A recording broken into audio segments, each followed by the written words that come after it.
Every detail in this story comes from the historical record. A woman is dancing in the street. She has been dancing for 3 days. Her feet are bleeding through her shoes. She has not eaten. She has not slept. She cannot stop. You are watching her from a second-floor window, and you do not know what to write. You are a clerk. Your job is to record things, to find the correct word for any situation the city of Strasbourg presents to you, a boundary dispute, a debtor's summons, a guild fine. You have a word for almost everything. You do not have a word for this. Within 2 weeks, she will not be alone. Within a month, the number will be closer to 400. The city council will prescribe the only cure their physicians can agree on: more music, more space, a stage. Professional musicians, hired and paid by the city, ordered to play without stopping, so that the afflicted can dance themselves back to health. It will not work. You will sit in a room with the city's most educated men, doctors trained in Basel and Paris, priests who have read every text the church has produced, and not one of them will know what is happening. You will write the names of the dead in a column on the left side of a page. You will leave the column on the right empty, because no one will be able to tell you why they died, and you will not write a cause you cannot prove. One woman starts it. One woman in a narrow alley off the Rue des Juifs on an unremarkable morning in July 1518 begins to move and does not stop and cannot stop. And something in that, in watching a human body refuse the most basic command the mind can give it, will stay with you for the rest of your life. You will carry these names home with you. You will hear the music in your sleep. You will wonder, years later, turning the last report over in your hands before you lock it in a drawer, whether writing it all down made any difference at all. You will see a child dancing, 8 years old. Her feet will not stop moving even when she sits down. You will see a man carried out of the guild hall on a board, his legs still making the motion of walking even after he loses consciousness. You will see the city of Strasbourg spend money it does not have on musicians to play for people who cannot stop dancing, because the alternative, doing nothing, felt worse than doing the wrong thing. And at the end of it, you will sit alone at your desk with a finished report in front of you, a column of names, and no answer written in the right column. Not one, not then, not ever. This is 1518. This is Strasbourg. This is the year the city danced and could not stop, and people died of it, and no one, not then, not now, has ever fully explained why. This is quiet history at bedtime. If this is your kind of story, a subscribe means everything right now. Every detail in this story comes from the historical record. Just relax and feel free to let this play as you drift off to sleep. Now, let us begin. You are 28 years old, and your name is Heinrich Brunner. You were born in Strasbourg. You have never left it. Your father was a tanner, which means your earliest memories are the smell of oak bark and urine and wet hide, the 3 things required to turn an animal's skin into something a person can wear. You did not follow him into the trade. You were sent instead to the cathedral school at age 9. which your father arranged by bartering 6 finished hides to a priest who owed him nothing but chose to help anyway. You have not forgotten that. You are not sure you will ever stop being grateful for it. At the cathedral school you learned Latin. You learned to read German script and to write it clearly. You learned enough arithmetic to be useful. By the time you were 17, you had been taken on as a copying clerk by the city chancery, the administrative office that runs Strasbourg's civil government, and by 23 you had risen to the level of assistant secretary to the Stadtschreiber, the city clerk, whose name is Konrad Metz and who has occupied the same chair for 19 years and shows no sign of leaving it. Your job is to record things accurately. That is the entire description of it. Hearings, disputes, contracts, fines, public announcements, council decisions. You write them down in the language appropriate to each. Latin for formal correspondence, German for civic records, and you write them clearly and you do not editorialize. You have been told this more than once. A record is not an opinion. A record is what happened. You earn 4 gulden per year. Your room is above a baker's shop on the Gerbergasse, and the smell of bread rises through the floorboards every morning before dawn, which is the one luxury of your life that costs you nothing. You own 2 sets of clothing, one for work, one for everything else. You own the tools of your trade, quills, a penknife for sharpening them, 2 good inkhorns, a small jar of pumice powder for smoothing vellum, and a leather satchel that belonged to the clerk before you, who died of the sweating sickness in 1513. This is your life. It is not an unhappy one, but it is a life built on the assumption that the world will continue to behave in ways that can be written down. You are about to discover that assumption is fragile.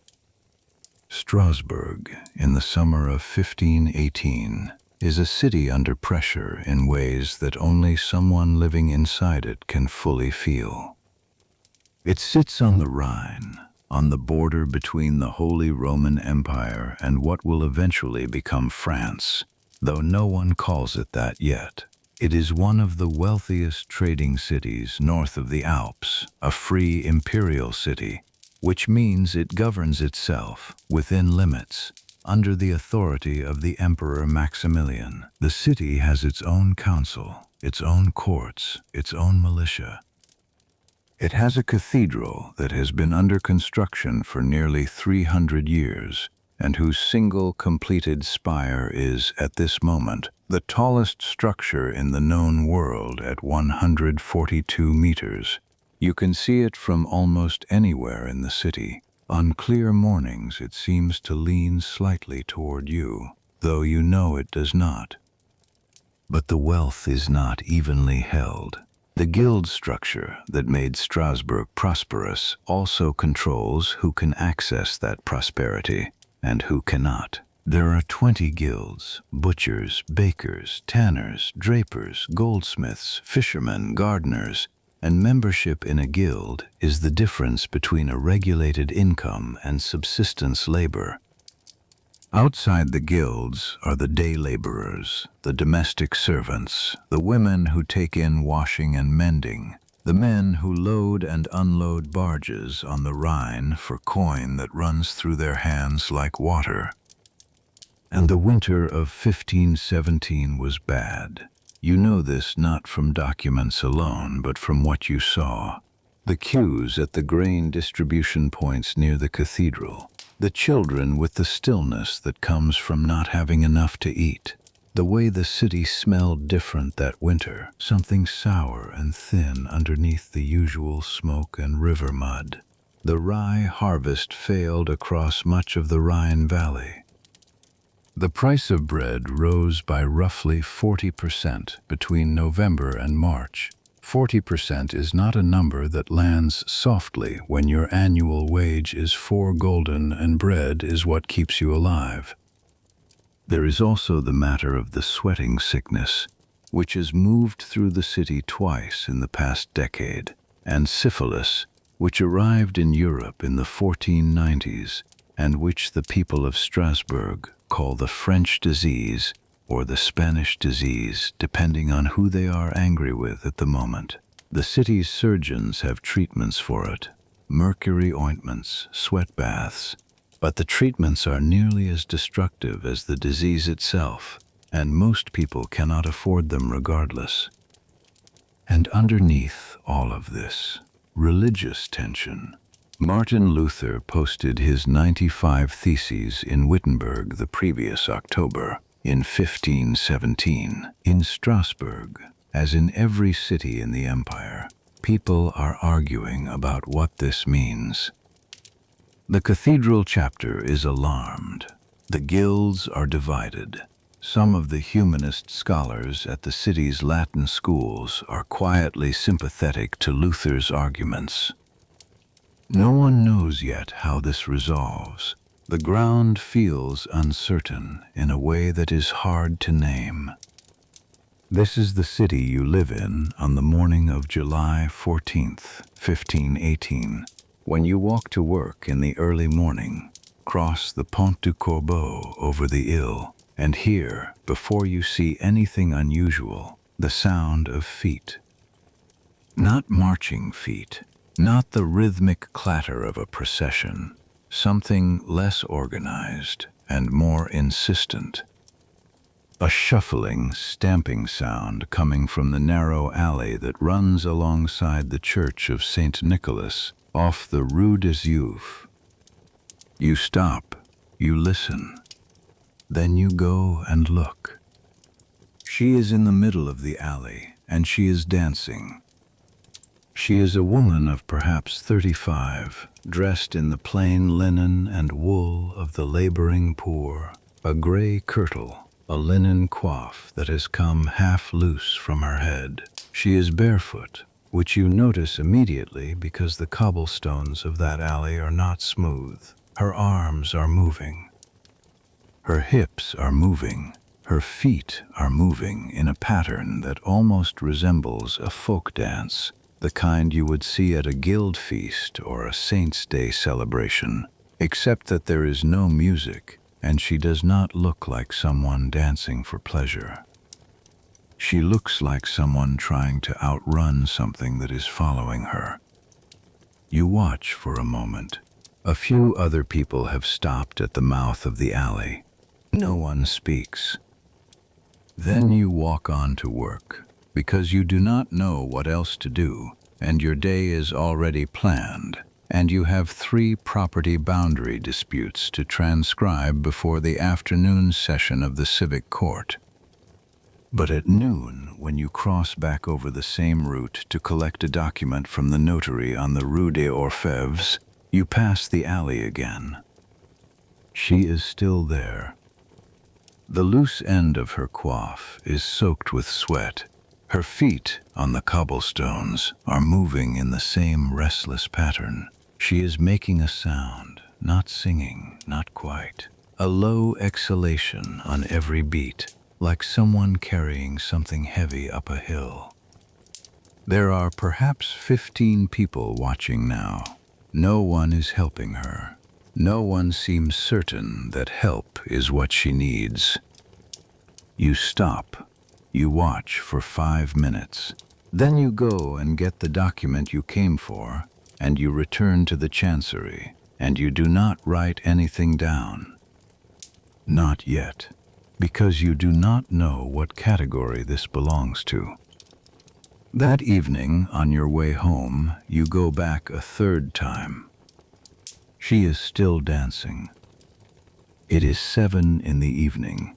She has been doing this for at least 11 hours that you know of. Her feet are bleeding now, not heavily, but there is a dark smear on the cobblestones behind where she has been moving, and when the light catches it, you look away. The crowd has grown to perhaps 40 people. Someone has left a cup of water near her, but it is untouched. A man who may be her husband, or may only be a neighbor, is standing at the edge of the crowd with his arms crossed and a look on his face that you have no good word for in either Latin or German. You go home, you eat bread and a bit of hard cheese. You lie on your pallet and stare at the ceiling. In the morning, you go back before work. She is still there. She has been dancing for more than 24 hours. Her coif is gone entirely. Her hair is loose and damp. The bleeding on her feet is worse. She is no longer making the sound you heard yesterday. She is making no sound at all. But she is still moving. You are a man who has been trained to classify things. A deed is a deed. A complaint is a complaint. A debt is a debt. You have a category for nearly everything the city produces. You do not have a category for a woman who has been dancing alone on a cobblestone alley for more than a day and cannot stop. You go to work. You sit down at your desk. You sharpen a quill. You open the ledger for the day. You write the date, the 15th of July, in the year of our Lord 1518. And then you stop, and you look at the page, and you wonder what is coming. Her name, you will learn later, is Frau Trophäa. You do not know her first name. The records that eventually accumulate around her will record her only by her husband's name, which is the way of things in Strasbourg in 1518. Her husband is a cloth merchant of modest means, not a guild member himself, but affiliated with the draper's trade through a contractual arrangement common to men who cannot afford full guild admission. They live 2 streets from where she is dancing. They have 3 children. This is everything that survives of her in the written record, and it is almost nothing. What you will eventually piece together from the accounts of neighbors, from the testimony of the husband himself when he appears before the city council 8 days later, is that she gave no warning. She rose in the morning on the 14th of July, dressed herself, went out, and began to dance. She said nothing. She did not appear distressed, or not in any way that was visible to the people who knew her. She only began and did not stop.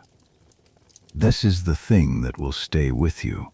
Not the dancing itself. You will see far stranger things before this summer is over, but the moment before. The ordinary morning, the getting up, the getting dressed, the going out, and then the thing that no one planned and no one can explain. On the 3rd morning, the 16th of July, you do something you have not done before. You write it down. Not in any official ledger.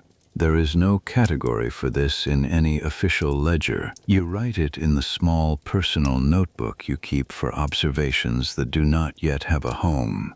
Measurements, unusual phrases you want to remember, the occasional sketch of a building detail or an object. You have kept this notebook since your early years as a clerk, because Konrad Metz told you once that a good clerk notices everything and forgets nothing, and the only way to forget nothing is to write everything down before it becomes something else in your memory. You write, a woman dancing in the alley off St. Nicola. 3rd day, unable to stop. Feet bleeding, no apparent cause. That is all, but you date it, you note the location. And in doing that, in giving it a date and a place, you have done the thing that will define your role in what comes next. You have made it a record. You have made it real in the way that the Chancery understands reality. 3 days later, when the Staatsschreiber Konrad Metz stops you in the corridor outside the council chambers and asks whether you know anything about the woman dancing on the Rue des Juifs, you are the only person in the building who can tell him yes, and you can tell him when it started, and what it looked like, and how many people were watching on each day. He looks at you for a long moment. He is a careful man, Konrad Metz, 61 years old. He has survived 3 city council restructurings and 2 outbreaks of plague and 1 siege. He is not a man who panics. How many days, he asks. As of this morning, 6, you say. She has not stopped. He is quiet for a moment. Then he says, write a report, 1 page. What you observed when you observed it, how many people were present, straightforward, nothing speculative. You nod. And find out her name, he says, and her husband's name. You nod again, and find out if there are others. This is the question that changes everything.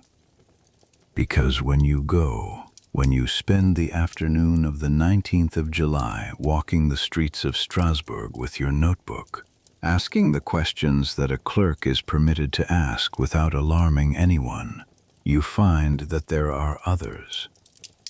Not many, not yet. A man on the Metzgergasse who has been twitching and swaying in his own doorway for 2 days, whom his wife assumed was drunk until she realized the quality of the movement was wrong. A young woman near the old fish market, sitting against a wall, her legs still moving beneath her even as she appears to sleep.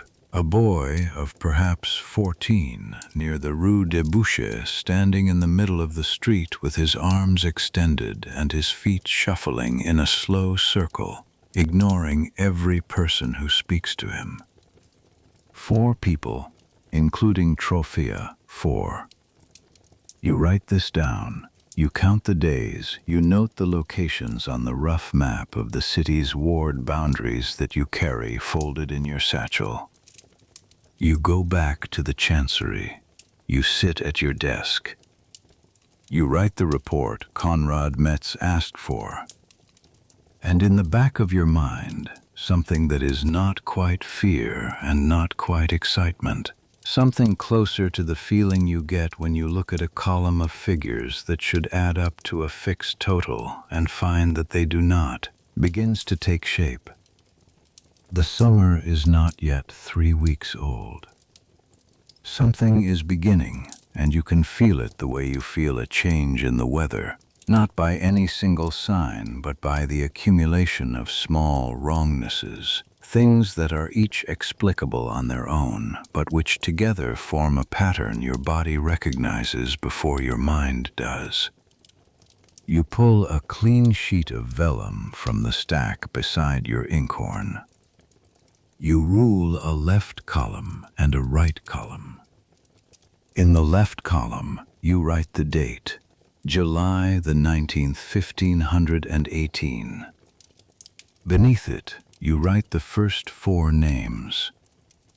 The right column, the column where the cause should go, where the explanation should live, where the thing that makes sense of all of this should eventually be recorded, you leave empty. You leave it empty because you are a careful man, because a good record does not contain what you do not know.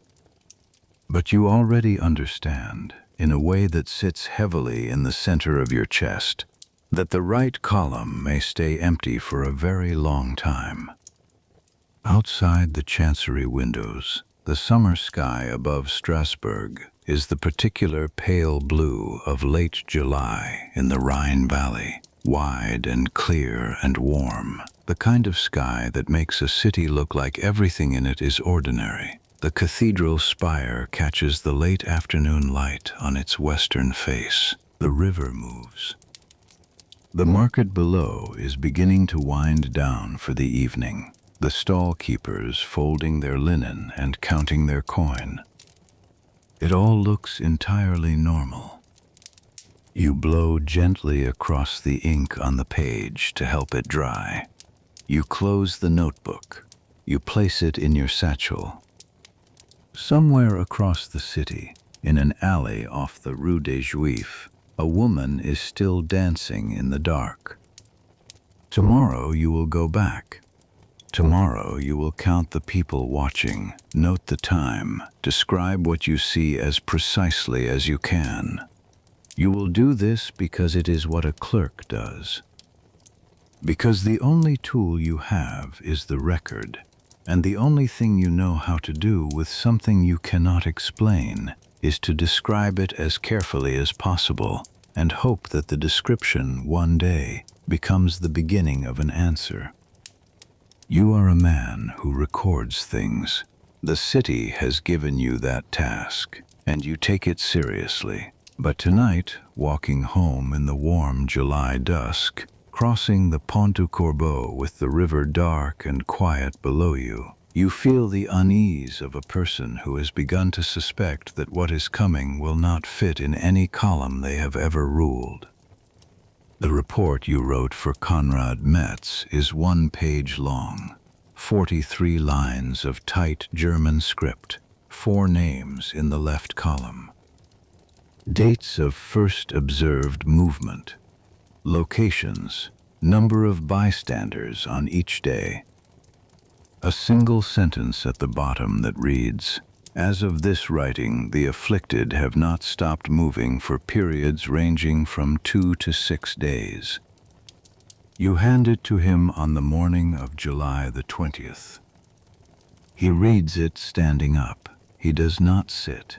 This is how you know he considers it serious. Konrad Metz reads everything sitting down. He stands only when he is about to do something. He looks up from the page. He says, "I want you in the council meeting this afternoon. Say nothing unless you are asked. If you are asked, answer only what you personally observed." The council meeting is held in the upper chamber of the Fosse, the city's main administrative building, which sits between the cathedral square and the old market. The room has 4 windows and a long oak table that was installed in 1488 when the chamber was renovated, and which is too large for the room and has never been moved since. 12 men sit around it. You sit against the wall with your notebook. The Council of Strasbourg in 1518 is divided, as most city councils of this period are, between old guild wealth and newer merchant capital. The amaster, the chief magistrate, the highest civil authority in the city, is a man named Andreas Drachenfels, who was elected to the position the previous year, and who has the careful, skeptical face of someone who has spent 40 years deciding which emergencies are real and which can wait until next week. He does not look as though he considers this one of the ones that can wait. The physicians speak first. There are 2 of them present. Strasbourg has a small corps of trained medical men, products of the universities at Basel and Heidelberg and Paris, who hold official appointments from the city and are paid to advise on matters of public health. Their names are Dr. Wilhelm Reuss and Dr. Kaspar Altmann, and they disagree on almost everything except the basic structure of Galenic medicine, which both hold as firmly as the ground beneath their feet. Galenic medicine, the system inherited from the 2nd century Greek physician Galen, refined over 1,000 years of Islamic and European scholarship, holds that the human body is governed by 4 humors: blood, phlegm, yellow bile, and black bile. Health is the balance of these 4. Disease is imbalance. Every symptom has a corresponding excess or deficit of one humor. and the physician's job is to identify which and correct it through diet, purging, bloodletting, or behavioral modification. Dr. Roos speaks for perhaps 15 minutes. You take notes. His diagnosis: an excess of hot and dry blood, inflamed by the summer heat and the poor nutrition of recent months, expressing itself through uncontrolled muscular agitation. The prescription: the afflicted must continue to move. Movement disperses the hot blood through the body. If they are forced to stop, the hot blood will pool in the vital organs and kill them. Therefore, the city should provide space for movement, music to regulate the rhythm of movement, and physicians on hand to monitor their condition. Dr. Altman agrees with the diagnosis, but suggests additionally that the configuration of the planets at midsummer may have contributed, Saturn in an adverse aspect, inflaming the blood of those born under certain signs. This draws some murmuring from around the table, but no outright disagreement. Astrology and medicine are not yet fully separated in 1518. The idea that celestial events affect the body is not fringe thinking. It is standard curriculum in the medical faculties of every major European university. The priests then speak. There are two of them as well, a representative of the cathedral chapter and a friar from the Franciscan convent on the edge of the old city. The cathedral chapter representative argues that this is a spiritual affliction, a punishment sent by God for the sins of the city, and that the appropriate response is public penance, prayer, and fasting. The Franciscan friar is more specific. He believes this is the curse of Saint Vitus. Saint Vitus is a 3rd century martyr, a Sicilian child who was thrown to lions and survived, who was boiled in oil and survived, who was eventually executed by some method the sources disagree on, and was subsequently venerated as the patron saint of, among other things, people who suffer from convulsive movement disorders. His feast day is the 15th of June. He has a shrine at a Benedictine monastery in Saverne, which is a small town roughly 30 kilometers northwest of Strasbourg, along the road toward Nancy. The belief that Saint Vitus can cause and cure uncontrolled dancing is not new in 1518. There are references in German-language chronicles going back at least to the 14th century. The condition has a name: Sankt Vitstanz. Saint Vitus's dance. The Franciscan friar has no doubt that what is happening in Strasbourg fits this category, and his prescription is clear: pilgrimage to the shrine, red shoes given as an offering, the intercession of the saint properly petitioned. Meister Drachenfels listens to all of this without expression. Then he looks down the table and asks you what you saw. You stand, you read from your notebook, you give the dates, the names, the observable conditions. You say that the number is currently 4, that the afflicted range in age from approximately 14 to approximately 40, that the condition appears to have begun spontaneously in each case without apparent connection between the individuals involved. You say that in Frau Troffea's case, the movement has now continued for 6 days without interruption to your knowledge. The room is quiet. Drachenfels asks, "Can we determine if these people know each other?" You say you do not yet know. You offer to find out. He nods. He looks at the physicians. He looks at the priests.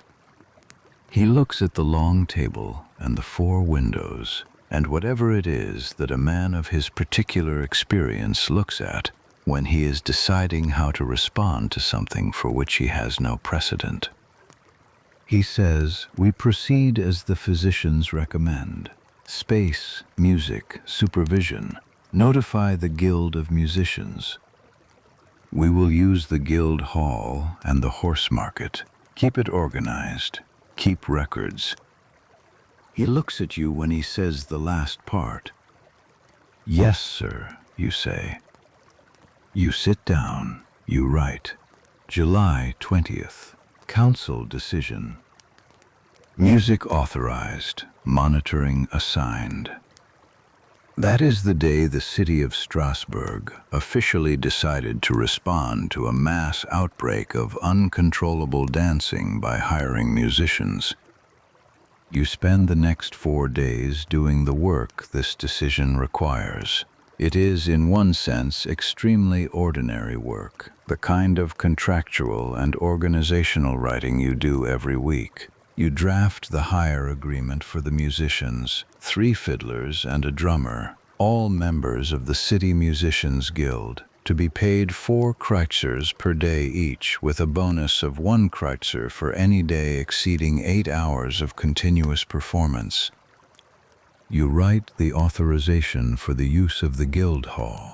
You draft the notice to the city's ward officers, asking them to assist any afflicted persons to the designated location rather than leaving them in public streets. The language you use is careful. You have been trained in careful language. You write, persons suffering from the dancing affliction rather than dancers, because dancers implies a choice. You write, to be assisted rather than to be compelled, because compelled implies a crime has been committed. You write, for the purpose of recovery, because everyone needs to believe that recovery is the expected outcome. You are not sure you believe that, but you write it anyway, because that is what the record needs to say. On the morning of July 24th, the guild hall is prepared. Straw is spread on the floor to soften the impact of feet. The 3 fiddlers and the drummer arrive and tune their instruments in the corner. 2 physicians, Roos and a younger colleague, Dr. Tobias Meyer, who studied at Basel and has joined the city's medical staff only this past spring, position themselves near the entrance with their bags. Dr. Altman, who is unwell this week with a summer fever, has sent his apologies in writing. A pair of city guardsmen stand at the door, not to prevent exit, but to help. The afflicted are brought. You are there when the first of them arrive. Frau Trophea is one of them. She has now been moving for 10 days. She is brought on a small cart, seated on a board, her feet still making the shuffling pattern against the wood of the cart bed even as she rides. When she is lifted down and placed on the straw of the guild hall floor, the movement does not pause. It does not change quality. It continues as it has been continuing, with no visible awareness of the change in location. Watching her, you notice something you have been trying not to think about. Her eyes are open but not quite focused. Not the unfocused look of sleep, and not the unfocused look of illness. Something else, something in between, as though the part of her that usually points at the world and makes sense of it has turned inward or gone somewhere else entirely and left her body to continue on its own. By midday there are 11 people in the guild hall.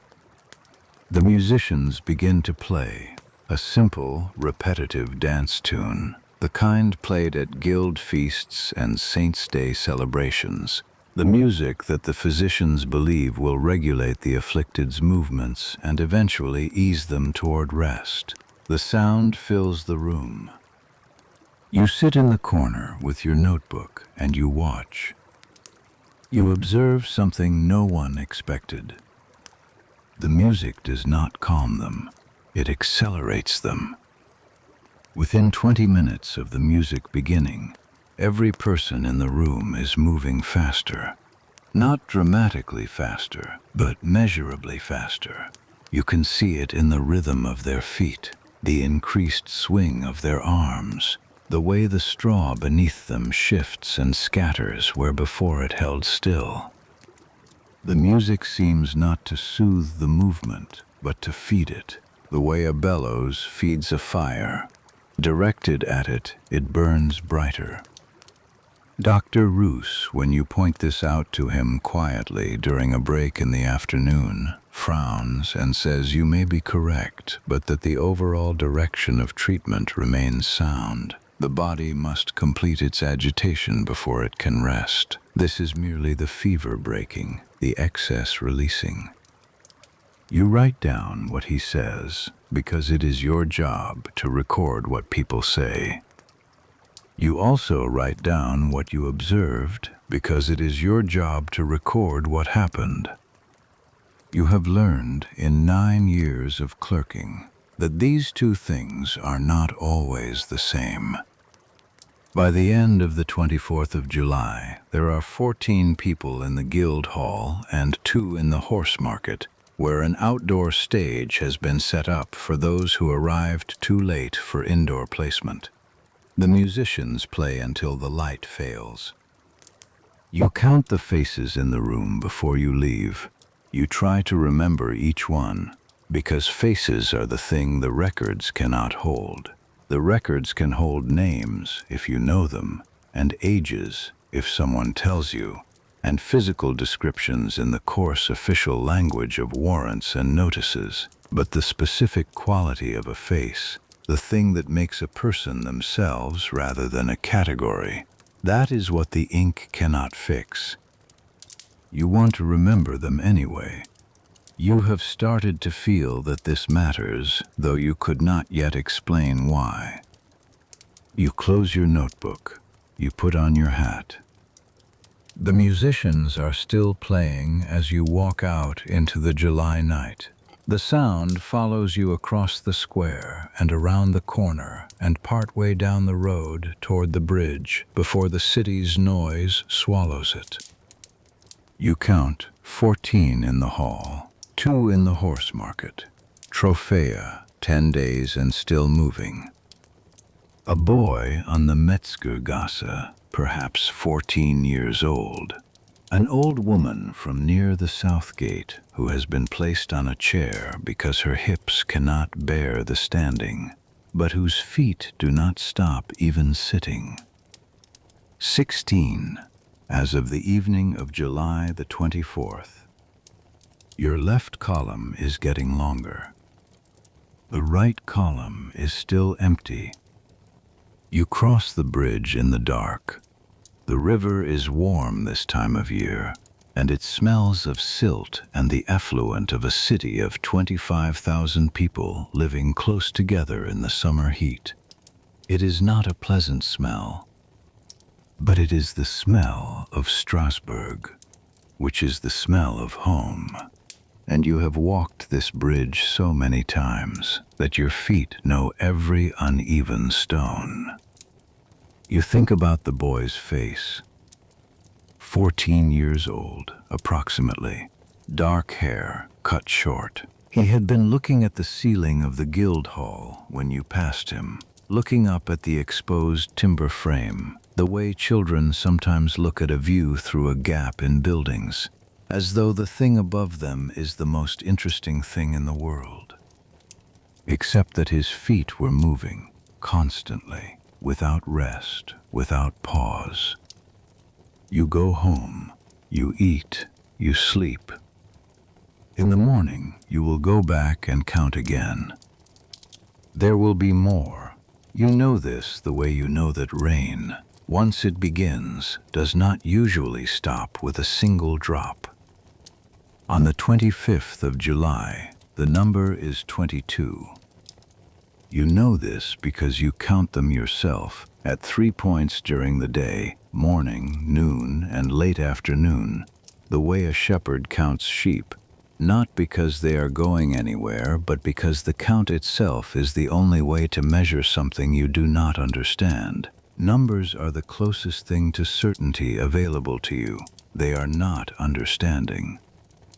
But they are a record. They tell you the shape of the thing, even when they cannot tell you its nature. 22 people moving in the guild hall and the horse market under the summer sun, with 3 musicians playing in the corner, and 2 physicians observing, and you in the corner with your notebook. You notice things you did not expect to notice. The movement is not uniform. Among the 22, there are different qualities of motion. Some are barely moving, a slow shuffling of the feet, a slight swaying of the torso, the kind of movement you might miss if you were not looking. Others are in full motion, their arms swinging, their bodies rotating, their feet following patterns that you recognize as fragments of folk dances, the local Ländler rhythms you hear at the summer festivals, rearranged and stripped of sequence, repeated without structure. A few are somewhere in between, moving with a fixed, driven quality, like a mill wheel turning, steady and mechanical. You notice that the ones who have been afflicted longest move with the most mechanical quality. Frau Trophea is among these. 11 days in, her movement has become almost metronomic, a steady, relentless rhythm that looks less like dance and more like work. Like someone operating a tool that requires a repeated motion, a loom, a churn, a bellows.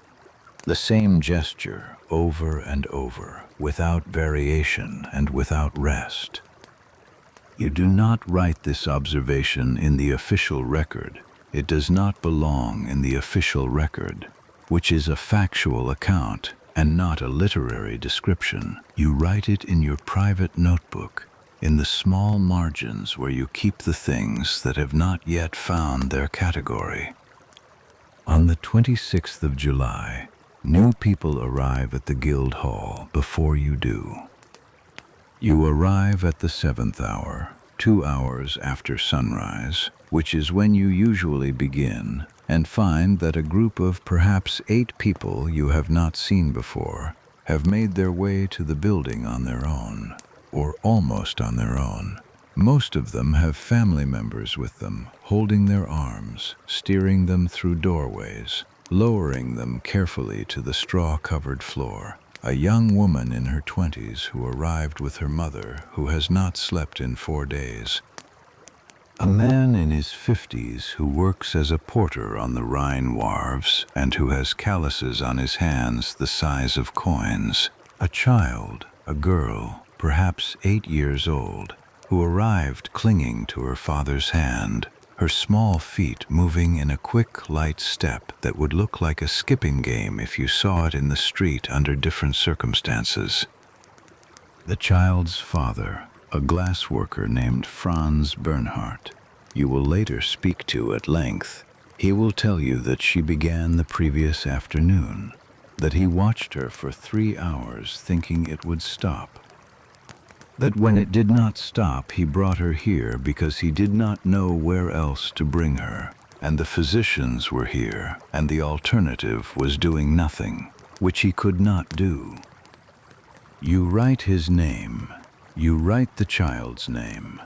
Margaretha, age 8. You note the time she arrived. You note her physical condition, alert, responsive to speech, able to answer simple questions but unable to explain or stop her movement. You ask her, you ask an 8-year-old girl who has been moving for approximately 16 hours, whether it hurts. She considers the question with the seriousness of a child who has been asked something real by an adult. It is warm, she says, like running, but I am not running. You write that down too? By the end of the 27th of July, the number is 34. The city's own count, assembled from the ward officers who have been asked to report cases, confirms this. 34 individual persons have been observed in a state of uncontrolled movement lasting more than 1 day. Most are now at the designated locations. A handful remain in the streets near their homes, brought partially and then resisted, or lost in the alleys and side streets that the ward officers cannot always reach. 34 is not a small number. 34 is the number that moves this from a local curiosity to something that requires a new word. In your private notebook, you write, epidemic, but you cross it out. Epidemic is a disease word, a word for plague, for pox, for the sweating sickness. You do not know if this is a disease. You do not know what it is. You cross out the word and leave the space empty. At the next council session, on the 28th, Ameister Drachenfels sits at the head of the table and asks the room a question that you will remember for years. Is it spreading, he says? Not, what is causing it? Not, how do we treat it? Not, will it stop? Those are questions about the nature of the thing. His question is the administrator's question. The only question that shapes immediate policy. Is it spreading? Is the number going up? Is there a direction here? And what direction is it moving in? Dr. Roos pauses before answering. You look at your notebook. In the left margin, in a column of numbers you have been updating each evening, you see 1, 4, 8, 11, 14, 16, 22, 26, 34. You have been keeping this column because a column of numbers shows something a list of names does not. It shows change over time. It shows direction. You look at the direction the numbers are moving. You say because Drachenfels looks at you when Royce pauses, and when the Ameister of Strasbourg looks at you, you answer, yes, it is spreading. The room is quiet for a moment. How fast, says Drachenfels. You look at your numbers, 9 days, 1 to 34. You do the arithmetic on the back of the page. Roughly 3 to 4 new cases per day on average, you say, though the rate appears to be accelerating. Drachenfels nods slowly. He asks no further questions at that moment, but you see him write something on the paper in front of him, a single word, though you are too far away to read it. Later, when the meeting is over and the chamber is cleared, you walk past the table and look at the paper he left behind. The word is Severn. He is already thinking about the pilgrimage. He is already thinking about St. Vitus. He is already thinking that the city of Strasbourg may need something that none of its physicians or its council chambers or its hired musicians can provide, something older and stranger and further away. You look at the word for a moment. Then you fold your notebook, you pick up your satchel, you go back to your desk, and you rule another page, and you begin to prepare the documents that a pilgrimage will require. Because that is what you do. You record things, and sometimes, in recording them, you become part of them. Outside the windows of the Pfalz, Strasbourg moves through its ordinary late July afternoon. Market carts, cathedral bells, the smell of river water and bread. The summer has another month in it, and the numbers in your left column have not yet finished rising. You sharpen your quill, you dip it. You wait for what comes next. What comes next is the 1st of August, and the number is 61.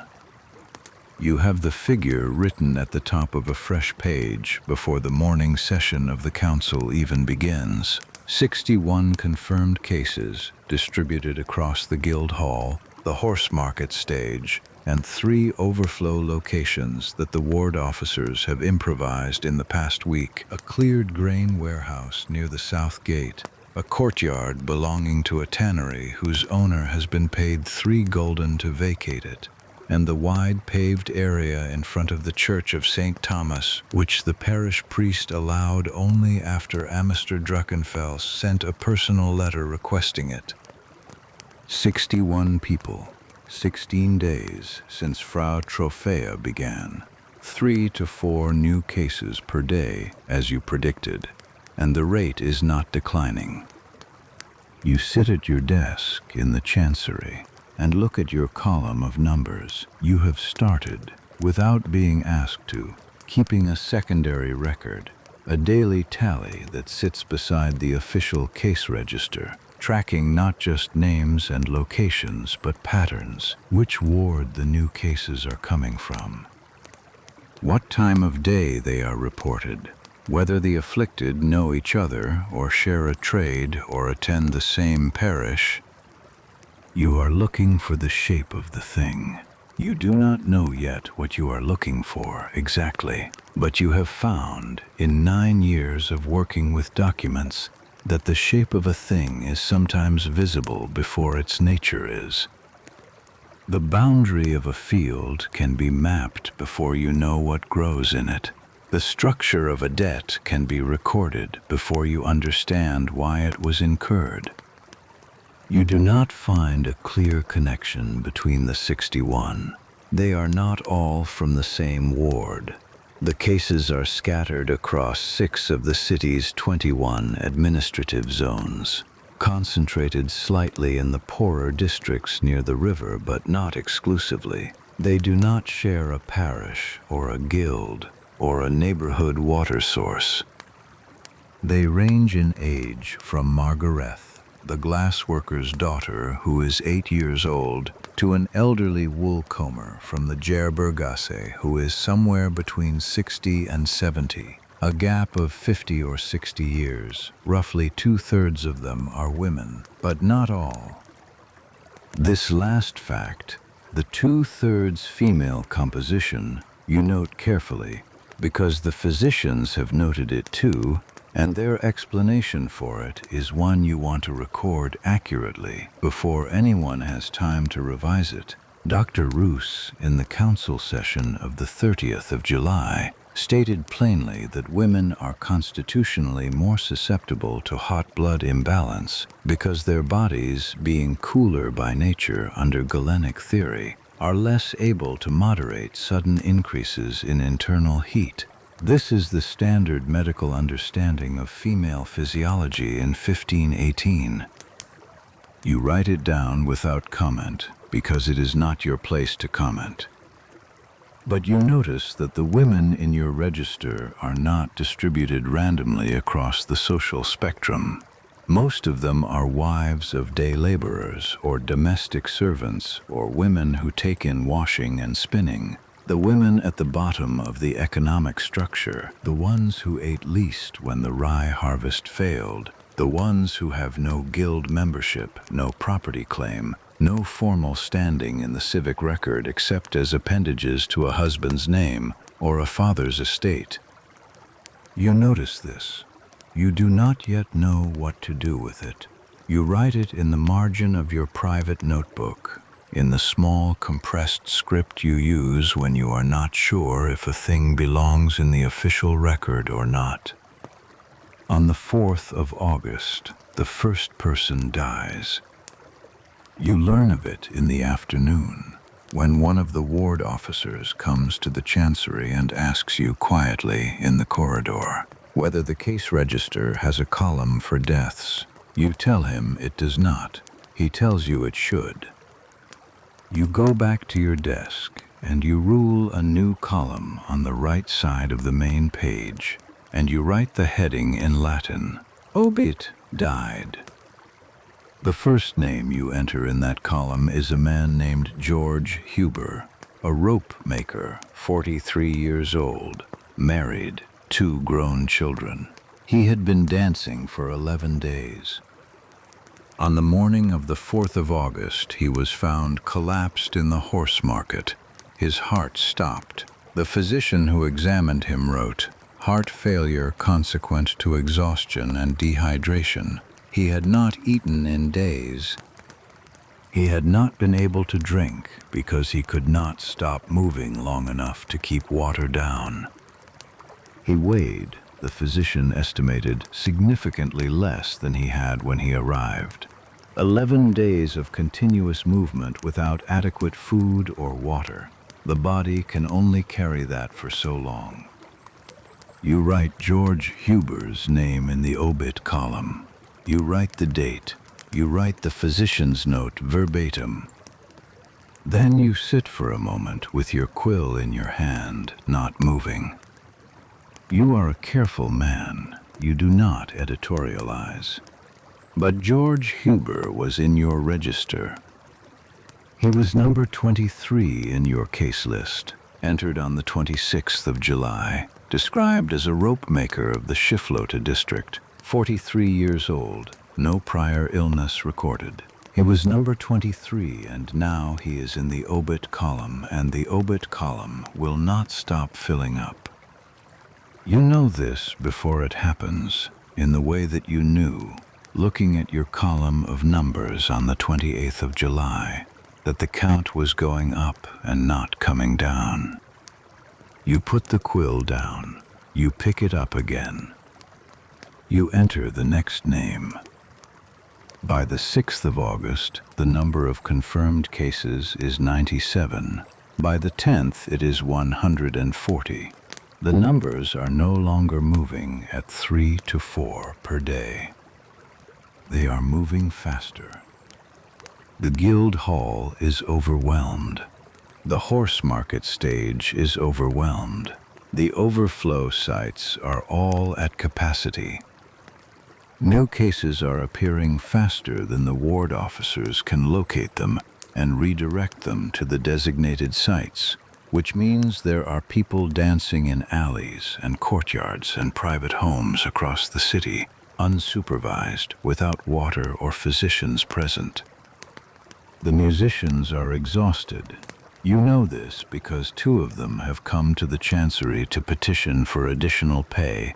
They have been playing for more than 2 weeks, long shifts in a room full of people in uncontrolled movement, and they are not sleeping well, and their hands hurt, and they want to know if the city will compensate them for the additional hours they have worked beyond their contract.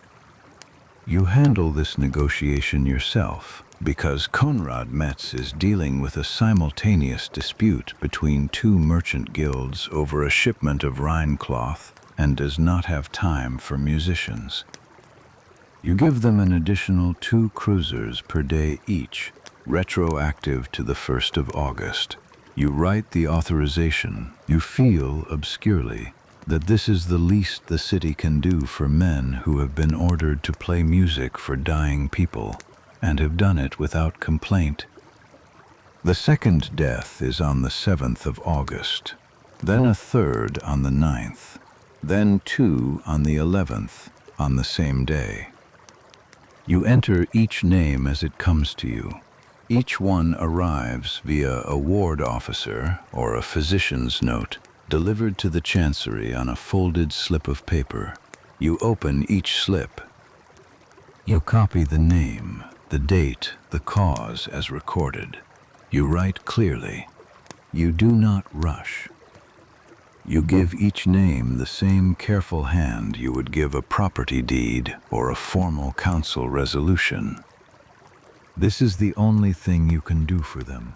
Make their name legible. Make the record clear. Make it so that when someone opens this register years from now, if anyone opens this register years from now, they will know that these were real people, that they had occupations and addresses and ages, that they existed before they became a number in a column. On the 12th of August, Amester Drachenfels calls an emergency session of the full council. You are there. You have been to every session since the 20th of July. You sit against the wall with your notebook and you listen. The mood in the room is different from the earlier meetings. In the first session, there was skepticism, educated men trying to fit an unusual situation into existing categories. In the session of the 28th, there was concern, but a managed concern, the kind that produces policy decisions and action items. In this session, there is something else, not panic. These are not men who panic, or at least not publicly, not in a formal council chamber. But there is a quality of heaviness in the room, a weight that comes from the accumulating dead. And even Drachenfels, who has the most controlled face of any man you have ever met, sits differently than he usually does. He has a list in front of him. You can see it from where you sit. It is not one of your lists. It is something the Amaster has compiled himself in his own hand. A list of decisions already made, already implemented, already failed. Music failed. Supervised movement failed. Overflow locations overwhelmed. He looks around the table. He says, "The physician's treatment is not working. The number of dead is rising. We need a different approach." The room is quiet.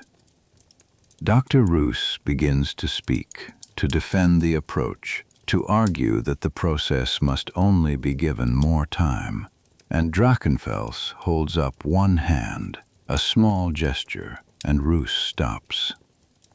"Brother Anselm," says Drachenfels, looking at the Franciscan friar who has been attending every council meeting for 3 weeks. Brother Anselm sits up. He is a small man, dry and precise, with the look of someone who has been waiting patiently for exactly this moment. "Severn," says Drachenfels, "tell me what it requires." And Brother Anselm tells him, "You write every word." The pilgrimage to the shrine of Saint Vitus at Severn will require 3 things: a formal ecclesiastical authorization from the cathedral chapter, a civic escort of at minimum 12 armed men to manage the roads and the afflicted, and the preparation of new red shoes, purchased at city expense, to be given to each afflicted person as an offering at the shrine. The red shoes matter. They are not symbolic in a casual sense. The color red is associated with the blood of martyrs, and with Saint Vitus specifically, and the act of offering red shoes at the shrine is a specific element of the liturgical tradition around the curse of Saint Vitus's dance that goes back at least 200 years in the German-speaking lands. The shoes must be new. They must be red. They must be given freely, not sold. You write, "Red shoes at city expense, new, given freely."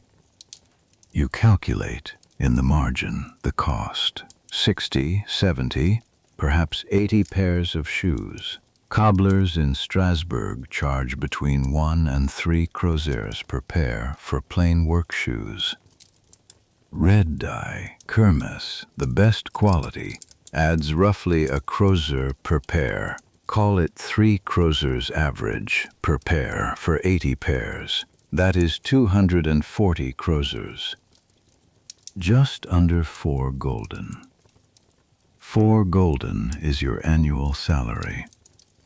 You write the number down without comment and hand it to the council treasurer, who looks at it with the expression of a man who has not been surprised by a bad number in 30 years of public finance. The authorization is issued the same afternoon. The cathedral chapter grants it in writing before Vespers. You draft the civic escort order, the route documentation, the supply list for the journey, water, bread, stretchers for those who cannot walk, a cart for those who cannot even stand. By the evening of the 12th of August, the decision is made. The city of Strasbourg is going to send its dancing sick on pilgrimage to the shrine of a 3rd-century child martyr, 30 kilometers away, in red shoes paid for by the municipal treasury. You fold the documents into your satchel. You walk home in the August dark. The obit column has 7 names in it now. Tomorrow it may have more. You think about George Huber, the rope maker. You think about the quality of his name on the page, the loops of the G, the clean downstroke of the H. A man's whole life reduced to a name and a date and a cause written by someone who never met him. You go home. In 5 days you will walk to Saverne. You have already decided this, though no one has asked you to go. You are the keeper of the record. The record should travel with the pilgrimage. Drachenfels will agree when you ask him tomorrow morning. You are certain of it. You are going because someone needs to write down what happens next, and you are the person the city has given that task to, and you take it seriously. The summer air is warm and still. Somewhere in the city, in the guild hall and the horse market and the grain warehouse near the south gate, more than 100 people are still moving. The musicians are still playing. The obit column is waiting. You do not sleep easily that night. This is new. You are generally a good sleeper. A man whose work requires precision tends to value the clarity that sleep provides, and you have always been able to put the day down at the end of it and let your mind go quiet. But tonight the names sit with you, not as abstractions, as names, specific, individual, with the weight that a name gains when you have written it carefully in good ink on clean vellum. George Huber, rope maker, 43. You lie on your pallet and listen to the city. Strasbourg at night in August is not silent. It is never fully silent. A city this size always has something moving in it. A dog, a night watchman, a drunk finding his way home along a dark street. But it is quieter than the day. And in that quiet you find yourself doing the thing you have been trying not to do since you first ruled the obit column. You try to imagine what it felt like. Not the dancing, the exhaustion, the moment at the end of 11 days without adequate food or water, when the body only cannot continue, when the heart, which has been working harder than it was built to work, for longer than it was built to work, runs out of the resources it needs to keep beating. You do not know what that moment feels like. You hope you never do, but you find you cannot stop trying to imagine it, which is not a useful thing to be doing at midnight, and you recognize this, and you try to think about something else. You think about the red shoes. 80 pairs of red shoes to be ready by the 17th of August. The city's cobblers have been divided the order among 6 workshops. You arranged this yourself this afternoon, visiting each workshop in turn, taking the orders, writing the receipts. The cobblers were businesslike about it. Craftsmen generally are, in your experience, when the city is paying. But one of them, an older man on the Schumachergasse named Werner, asked you, while he was measuring a last against his palm, whether the pilgrimage was going to work. You told him you did not know. He nodded. He kept measuring. He said, without looking up, "My wife's cousin is in the horse market. 3 weeks now." You wrote his name in your notebook. Not because it was required, because it felt wrong not to. Werner's wife's cousin.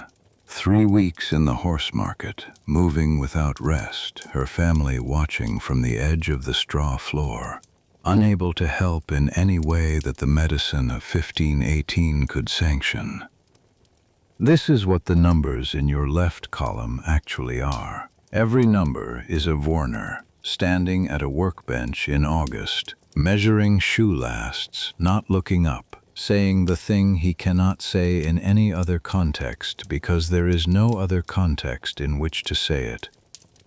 You turn over on your pallet. The cathedral bells mark the hour, midnight, then the half hour, then 1 in the morning. Sleep comes eventually, but it takes longer than usual, and it is lighter. And when you wake before dawn, you are already thinking about the column.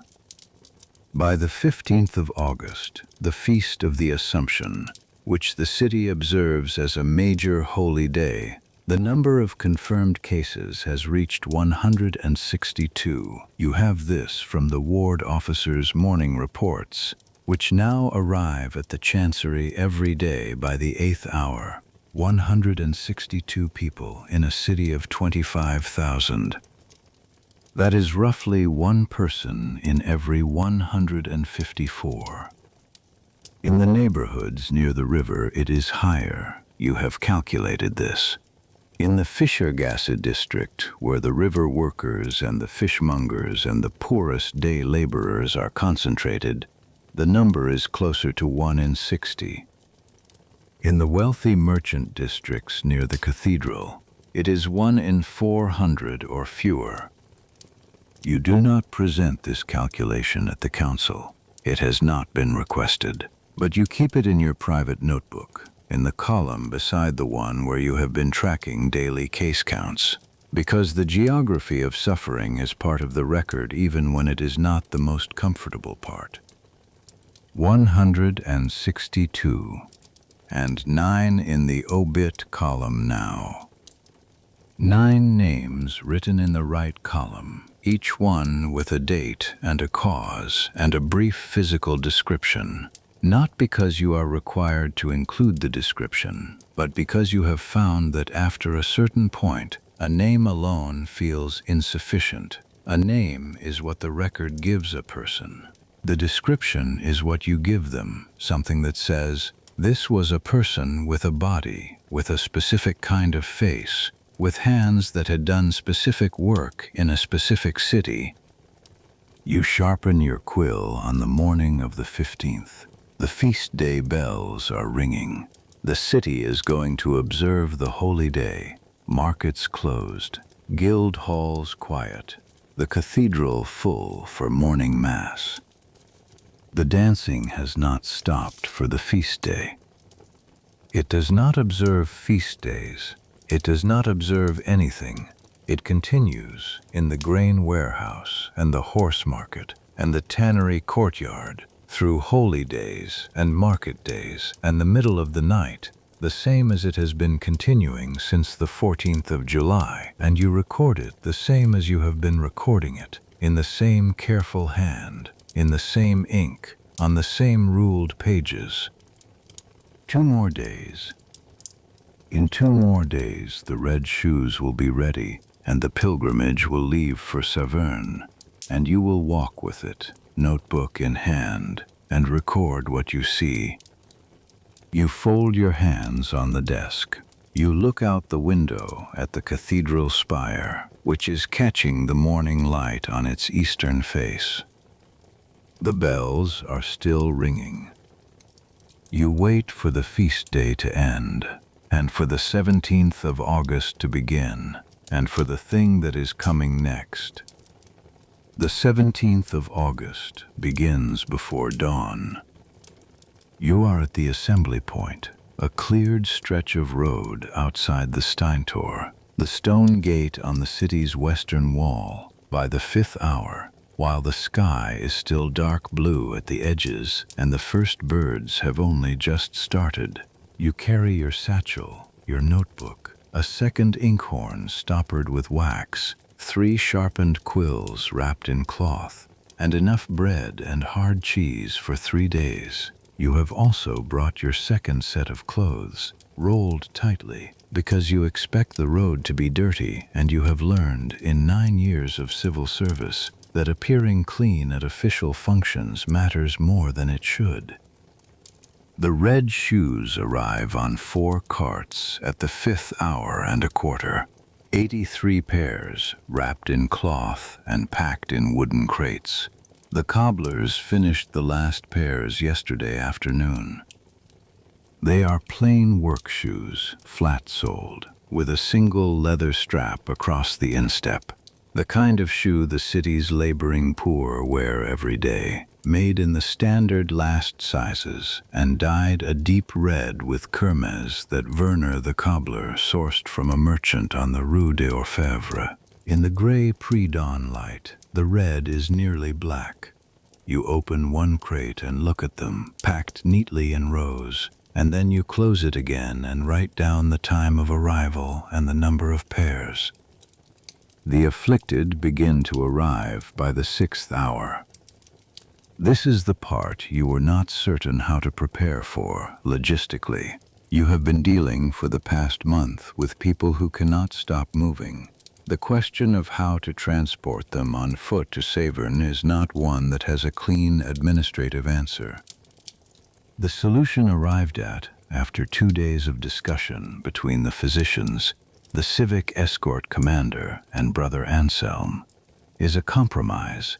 Those who are able to walk will walk, accompanied by family members and city guards. Those who cannot walk but continue to move will be placed on carts with sideboards, their movement constrained to prevent them from falling. Those who have collapsed but still twitch and shudder will be carried on stretchers.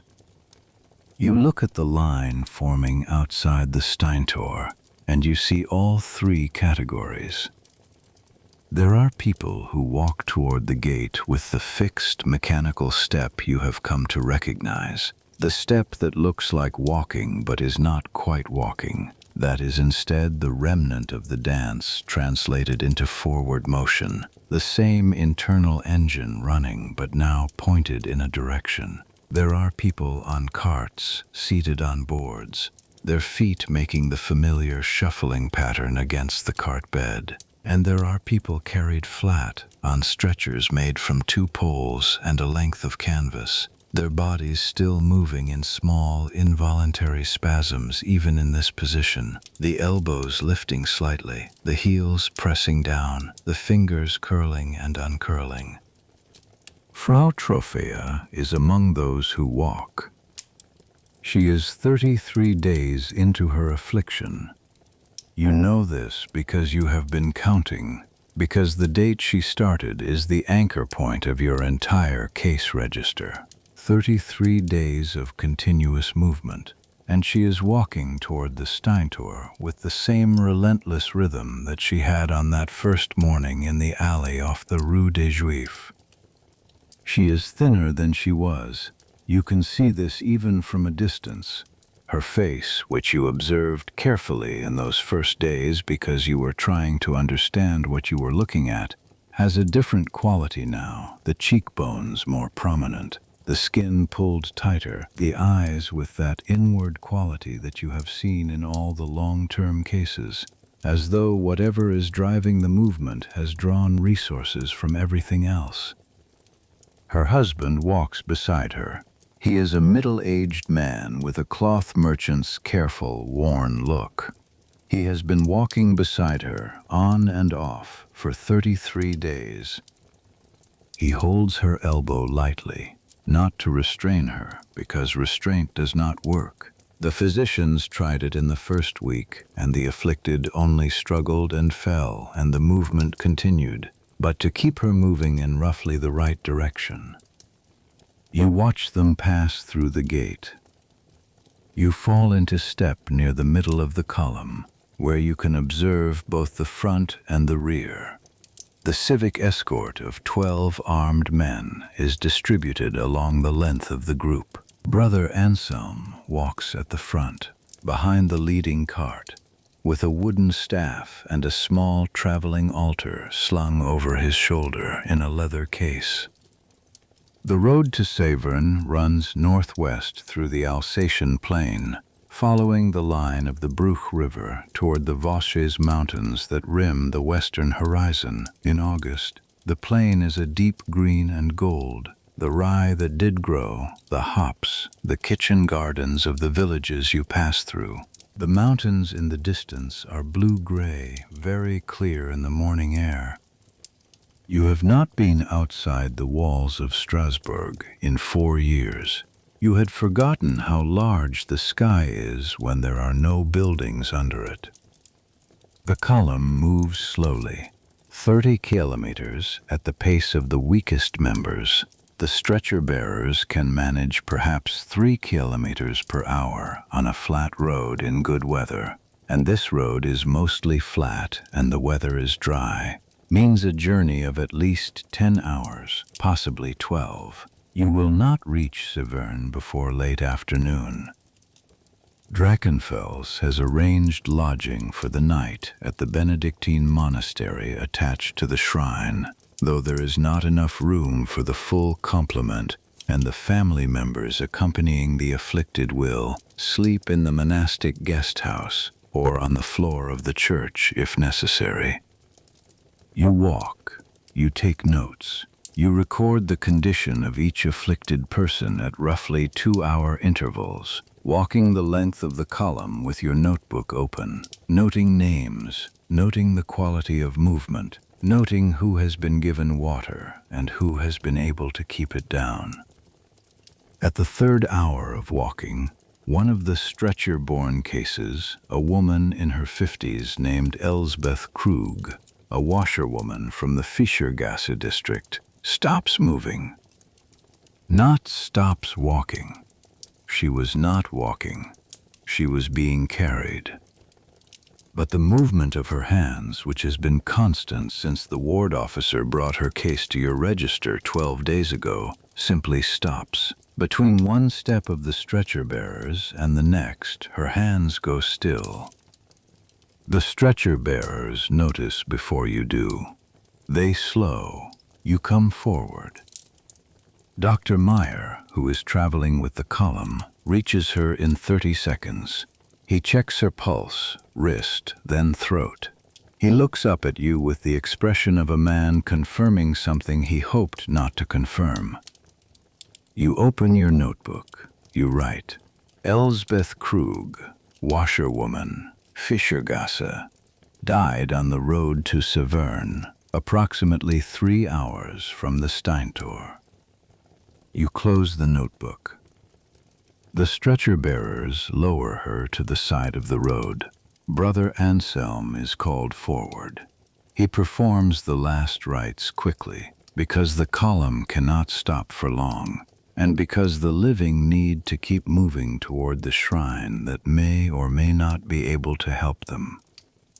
You stand at the side of the road while the rites are said. You look at her face. It is the first time you have clearly seen the face of someone in your register who has just died. The other deaths came to you as notes on folded paper, names and dates delivered to the chancery by ward officers who are already moving on to the next task. This is different. You look at her for as long as Brother Anselm's prayers take. Then the column moves on, and you move with it. The village of Saverne sits at the foot of the Vosges, at the point where the road begins to climb toward the mountain pass. It is a small market town of perhaps 2,000 people, unremarkable in most respects except for the Benedictine monastery and its attached shrine, which sit on a low rise above the river. The shrine to Saint Vitus has been here since the 9th century. Pilgrims have been coming here for 600 years, for many things, for epilepsy, for convulsive disorders, for the particular category of affliction that moves the body without the consent of the mind. You arrive in the late afternoon of the 17th of August. footsore and dusty, with 82 living cases and one body left on the road. And you stand at the gate of the monastery and look up at the church tower and feel, for the first time in 33 days of administering this catastrophe from a desk, completely uncertain of what happens next. The monks receive you with a practiced calm. They have seen pilgrims in distress before. They have almost certainly never seen anything quite like this. 82 people in various states of uncontrolled movement, many of them on carts, some of them on stretchers, all of them still going, but they absorb it without visible alarm, which you find you are grateful for in a way you did not anticipate. The shrine itself is inside the church, in a side chapel off the main nave. It is a simple stone structure with a carved figure of Saint Vitus, young, with the flowing hair of the Roman period, holding a palm frond of martyrdom, set into a niche above an altar that has been worn smooth by the hands of 6 centuries of pilgrims. The red shoes are distributed in the courtyard before the church, each pair taken from the crates, each afflicted person fitted if they can stand still long enough, the family members kneeling to lace the shoes onto the feet that will not stop moving. You observe this and you do not write notes in this moment, because there is no language in your official vocabulary for what it looks like. A parent lacing a red shoe onto the foot of a child that will not hold still, the child looking upward at the stone tower with the same inward expression you have been seeing for a month, the parent's hands following the movement of the foot, tying the lace between one shuffle and the next, gentle and steady and trying. You put your notebook away. You watch. The ritual takes most of the evening. Each afflicted person is brought before the shrine in turn, the red shoe offering made, the priest's blessing given. It is a long, slow, repeated ceremony.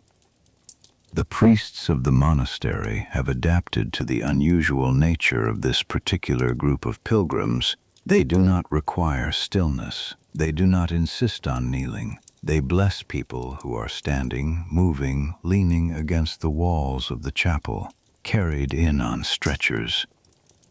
And then, in the chapel, in the candlelight, something begins to happen.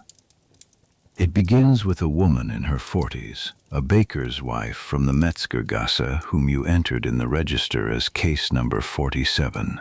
She has been afflicted for 19 days. She is standing near the back of the chapel when, during the priest's second blessing, her movement begins to slow. Not suddenly. Gradually, the way a spinning top slows when it is near the end of its rotation, the rhythm losing its evenness, the motion becoming irregular. Over the course of perhaps 10 minutes, the movement reduces. And then, very quietly, it stops. She stands still. She has been moving for 19 days without interruption, and now she is standing still, and for a moment the whole chapel seems to hold its breath around her. She looks down at her hands. She opens them and closes them slowly, as though checking that they are hers. Then she sits down on the stone floor of the chapel and puts her face in her hands and makes no sound. You are watching from the doorway. You take out your notebook. You write her name and the date and the time as precisely as you can estimate it, and 2 words, movement ceased. You watch for the rest of the evening. By the time the bells ring for Compline, the last prayer of the monastic day, 11 of the 82 have stopped. 11. Not all, not most, but 11 in this chapel on this evening, after the red shoes and the blessing and the long walk, have stopped moving for the first time in days or weeks. You write 11 in your notebook. You draw a line under it. Around you, in the dim chapel, the monks are putting out candles. The remaining afflicted are being settled for the night in the nave and the guest house and the courtyard. They cannot be brought to a full stop, but the day's movement and the journey have slowed some of them, and the monks move among them with water and bread with a practiced gentleness that you observe and admire without quite knowing how to record. You find a spot on the stone bench that runs along the chapel wall. You sit down. You put your notebook on your knee. Outside, the Vosges mountains are dark against a clear August sky. The river runs below the monastery in the dark. Somewhere in the nave you can hear the shuffle of feet on stone, the people who have not yet stopped, continuing. But 11 have stopped. You look at the word in your notebook. 11. The ink is still slightly wet. You sit in the chapel for a long time, listening to the river and the feet and the quiet. For the first time since the 14th of July, you feel something that is not quite hope, but is in the same direction as hope, a sense that the shape of the thing may be changing. You are not certain. You have learned this summer not to be certain. But 11 have stopped. You leave the word on the page, and you let the candle burn down, and you let the night come in. In the morning, 7 more have stopped. You discover this by walking the monastery grounds before the dawn prayer, notebook in hand, doing what you always do, counting, recording, noting the time and the condition of each person on the list. You move from the nave to the guest house, to the courtyard, checking each case against your register. And in each location you find people sitting still, or lying still, or standing with the motionless quality of someone who has just realized that the compulsion is gone and does not yet know what to do with its absence. 7 more, total of 18 since the previous evening. 18 out of 82. That is roughly 1 in 5. 1 in 5 in a single night, after the blessing and the red shoes and the shrine of St. Vitus. You write 18 at the top of a fresh page. The remaining 64 are still moving, some of them with the same relentless energy they arrived with, but the proportion has shifted. The chapel is quieter this morning than it was last night. Dr. Meyer, when you show him your morning count, looks at the numbers and then looks at the remaining afflicted in the courtyard and does not immediately speak. He is a younger physician than Rees, mid-30s, trained at Basel, generally more willing than his senior colleague to acknowledge the limits of current medical understanding. He looks at the numbers for a long moment. Then he says, the hot blood argument would predict that the movement and the journey exhausted the excess, rest and the pilgrimage combined. You say, is that what happened? He says, I don't know, but I will write that it is because it is the best explanation I have. You appreciate his honesty. You write down what he said, including the last sentence, which you suspect will not make it into his official report. The return journey to Strasbourg begins on the morning of the 18th.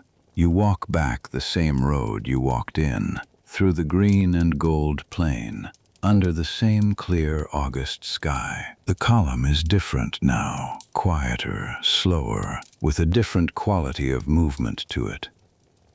The 18 who have stopped are walking under their own power, steadily, looking at the road in front of them with the slightly dazed expression of people who have just come through something they do not fully understand.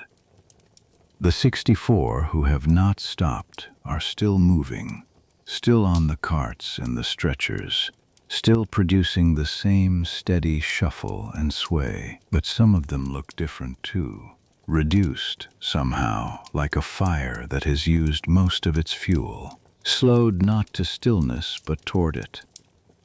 You walk the full 30 kilometers back, and you take notes the entire way. On the road home, 3 more stop. Not at any particular moment, not at a crossroads or a church or a distinctive landmark, just at various points between one step and the next, the movement gradually reducing and then ceasing. Each time you note the person's name and the approximate location on the road and the time as best you can estimate it. By the time the column re-enters Strasbourg through the Stinktor in the late afternoon of the 18th of August, the count is 21 stopped out of 82 departed, 21 recovered, 1 dead on the road. You carry this number through the gate, across the bridge, back to the Chancery, and you sit down at your desk. The city looks exactly as it did when you left 2 days ago. The market carts, the cathedral bells, the smell of the river, life continuing as cities continue, indifferent to the specific catastrophes of the people inside them, moving forward as rivers move forward, around whatever is in the way. You open your notebook to the page where you have been tracking the daily case count, and you add the return date and the numbers, and then you look at the full column from the beginning. 1, 4, 8, 11, 14, 16, 22, 26, 34, and then upward 60, 90, 140, 162. And now a smaller number at the end, a number going in a different direction. You do not know if the pilgrimage caused this. You genuinely do not know. 21 out of 162 confirmed cases is not a cure. It is a beginning of an easing, if that is what it is, or it is a coincidence, or it is the natural arc of the thing finally beginning to bend. You cannot tell from the data you have which of these is true. You write in careful Latin at the bottom of the day's entry, causa incerta, effectus observatus. The cause is uncertain. The effect was observed. This is the most honest sentence you have written in 33 days of keeping this record. You blot the ink. You set the page to dry. Outside, the bells are ringing for vespers. The summer evening is warm and golden and entirely ordinary. And somewhere in the city, the numbers in your register are still moving, and you will count them again tomorrow and the day after, and for as many days as it takes. You sharpen a fresh quill. You turn to a new page. You are ready for whatever comes next. Konrad Metz stops in your doorway before he leaves for the evening. He looks at the open notebook on your desk, the ruled columns, the careful figures. He has not asked much about the content of your work these past weeks. He trusts you to produce what the council requires, and you have produced it. But tonight he stops. How many still moving? He says. As of this morning, approximately 140. Accounting for the 21 who stopped during and after the pilgrimage, and the deaths.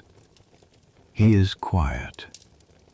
And the pilgrimage, he says, your assessment. You consider this. You are not asked for your assessment frequently.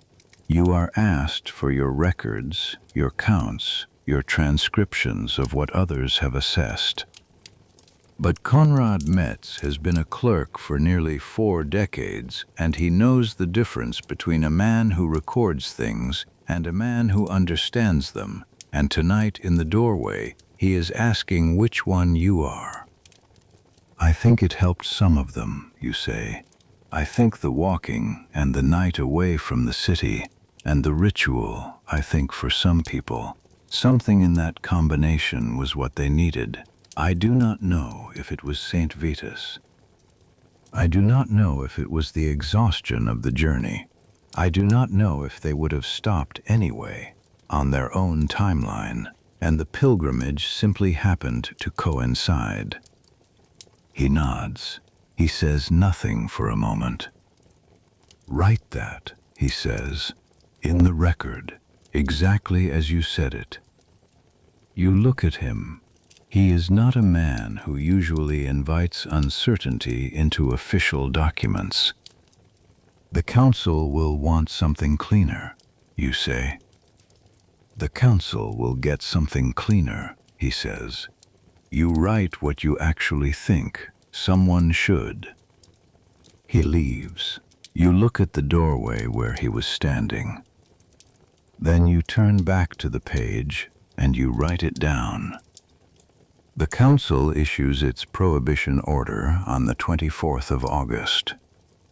You draft it, 3 paragraphs in formal German, sealed with the city's stamp, posted on the boards at the 4 main gates and at the corners of the major market squares. The language is clear because you made it clear. Effective immediately. All public music is forbidden within the walls of Strasbourg. All dancing in public or private spaces is prohibited. All musical instruments are to be put away for the duration of the affliction. The Guild of Musicians is suspended from public performance pending further notice from the Ammester's office.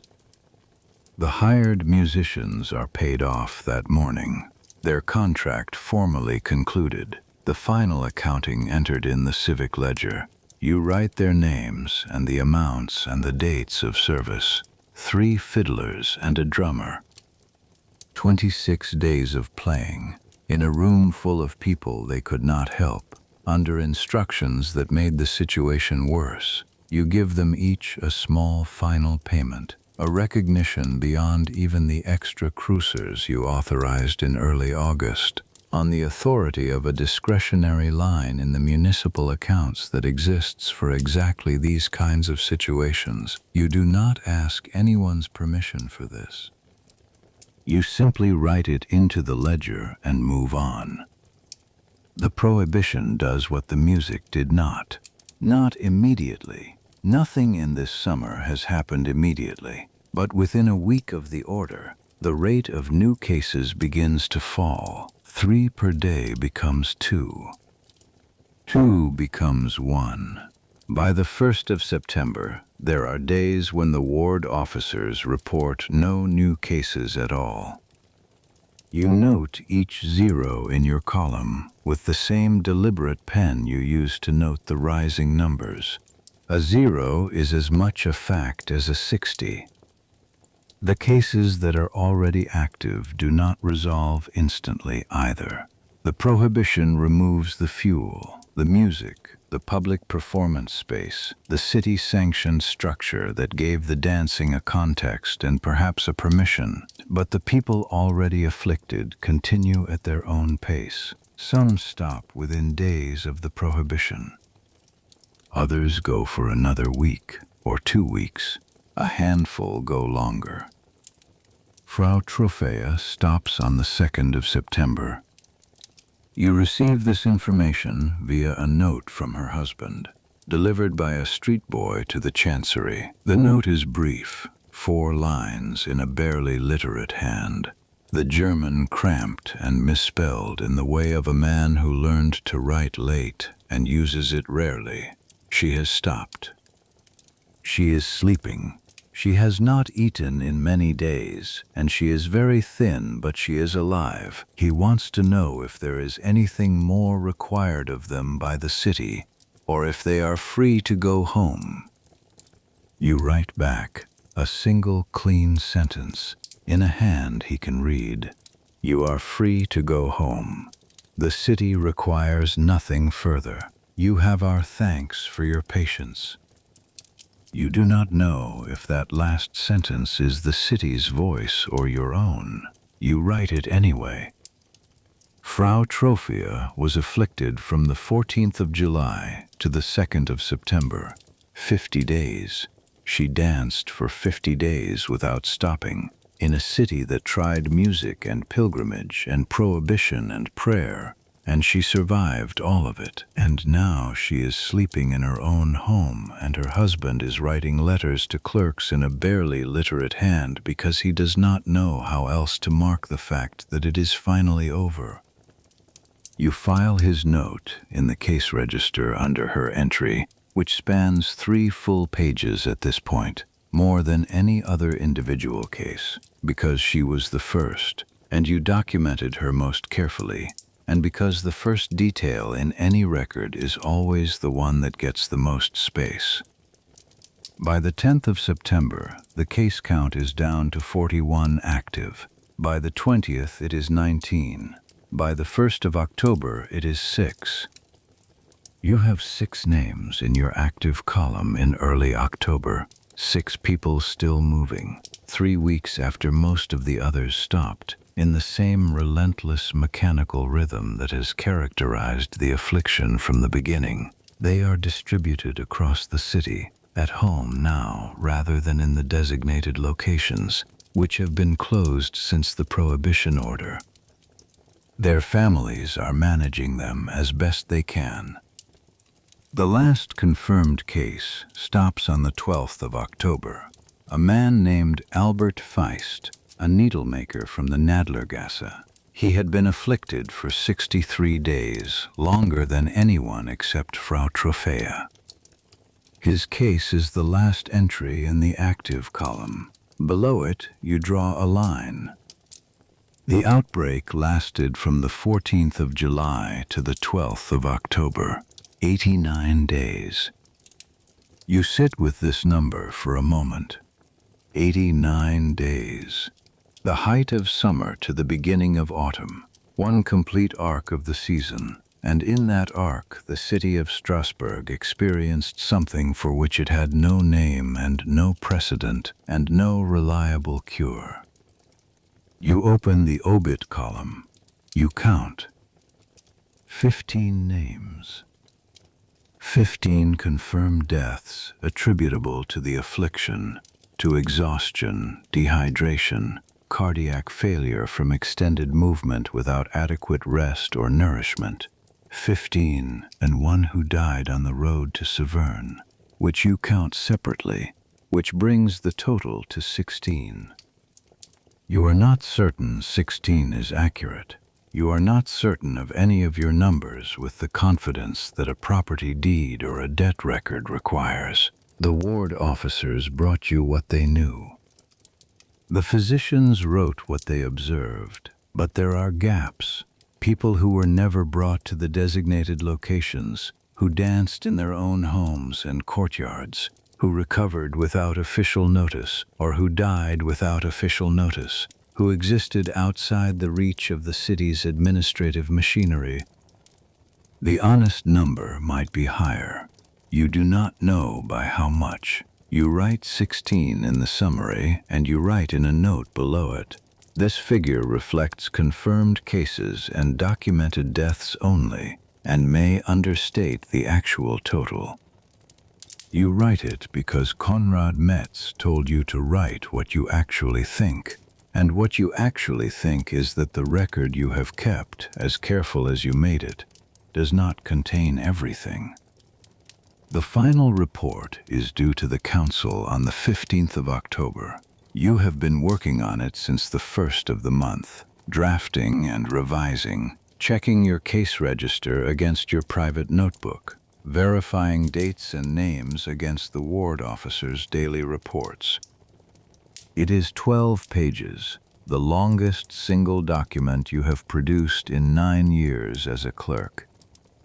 The first page is a summary, dates of outbreak and conclusion, total confirmed cases, total deaths, interventions attempted in chronological order and their apparent effects. Clean, factual. written in the formal Latin appropriate to a document of this importance.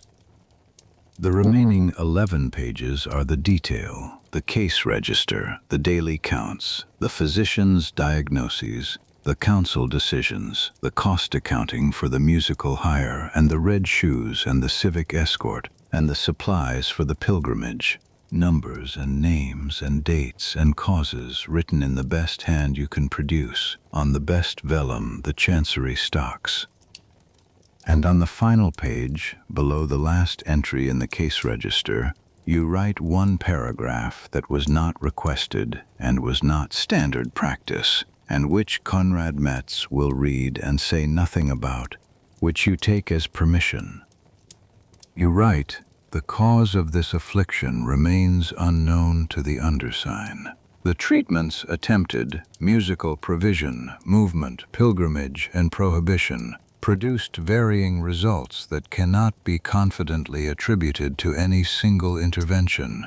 It is the observation of the undersign that the afflicted were concentrated among the city's most vulnerable populations, particularly women of the laboring poor, in a year of widespread food scarcity, and that the nature of the affliction appeared to involve the body expressing, through uncontrolled movement, a condition of extremity that the ordinary life of these persons offered no other channel for."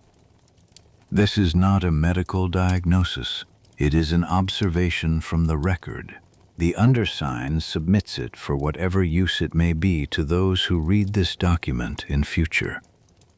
You read this paragraph over twice. You consider crossing it out. It is not standard chancery language.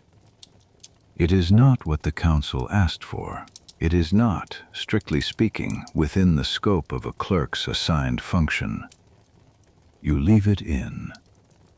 You seal the report. You carry it to Drachenfell's office yourself, rather than sending it with a messenger boy. He is at his desk when you arrive. He takes the document, breaks the seal, reads the first page standing up, the way he reads things he considers serious. Then he reads the last page. He reads the final paragraph twice. He looks up. "Good," he says. "That is all." You nod. You leave. You walk back to your desk which you have sat at every morning for 9 years, which has the ink stain in the lower left corner from a spilled inkhorn in your second year, which has a crack in the left front leg that someone repaired with a wooden wedge sometime before you arrived, and which is still holding after all this time. You sit down. You open the municipal ledger to the current page, where the ordinary business of the city is waiting. A guild boundary dispute, a merchant debt, a question about road maintenance near the East Gate. Ordinary things. The things that come before and after the extraordinary ones, and that continue regardless. You pick up your quill. You begin. The guild boundary dispute takes 3 days to resolve. The merchant debt is referred to the civic court. The road maintenance question is forwarded to the ward officer responsible for the eastern approaches. You work. You write. You do the thing you have always done, in the same chair, at the same desk, in the same room that smells of ink and pumice and, very faintly, the bread from the bakery 2 doors down. But something is different now, and you know it, and it is not something you can put in a record. You notice the people in your documents in a way you did not before. A merchant debt is not just a merchant debt. It is a name and a number, and behind the name there is a person who owes that number, and a person who is owed it, and each of them has a face and a family and a set of circumstances that produced the debt, and the document you are writing is a reduction of all of that to a date and a sum and a legal obligation. You have always known this. You were trained to not let it distract you, because distraction produces errors, and errors in civic documents produce injustice. The job of the clerk is to be precise, not sympathetic. You are still precise, but you find that the sympathy has moved in alongside the precision and is not leaving. You notice this especially when new names cross your desk. You have started, without planning to, writing one small identifying detail beside each new name in the case registers, not in the official record, which must remain clean, but in your private notebook, where you have been keeping the annotations that the official record cannot hold. A wool comber, gray hair. The baker's wife from the Metzgergasse, whose name is Katharina, and who stopped dancing in the chapel at Severn and sat down on the stone floor and put her face in her hands. The little girl Margarethe, daughter of the glassworker Franz Bernhardt, who told you the dancing felt warm like running, and who stopped on the 3rd of September and reportedly went back to school the following week. These details will not outlast the notebook. The notebook is not an official document. It will not be preserved in the Chancery Archive or copied and sent to the Council. It is a private record, the record of what you saw rather than what you were permitted to write. You do not know if that distinction matters. You think it might. In November, Werner the cobbler sends you a note.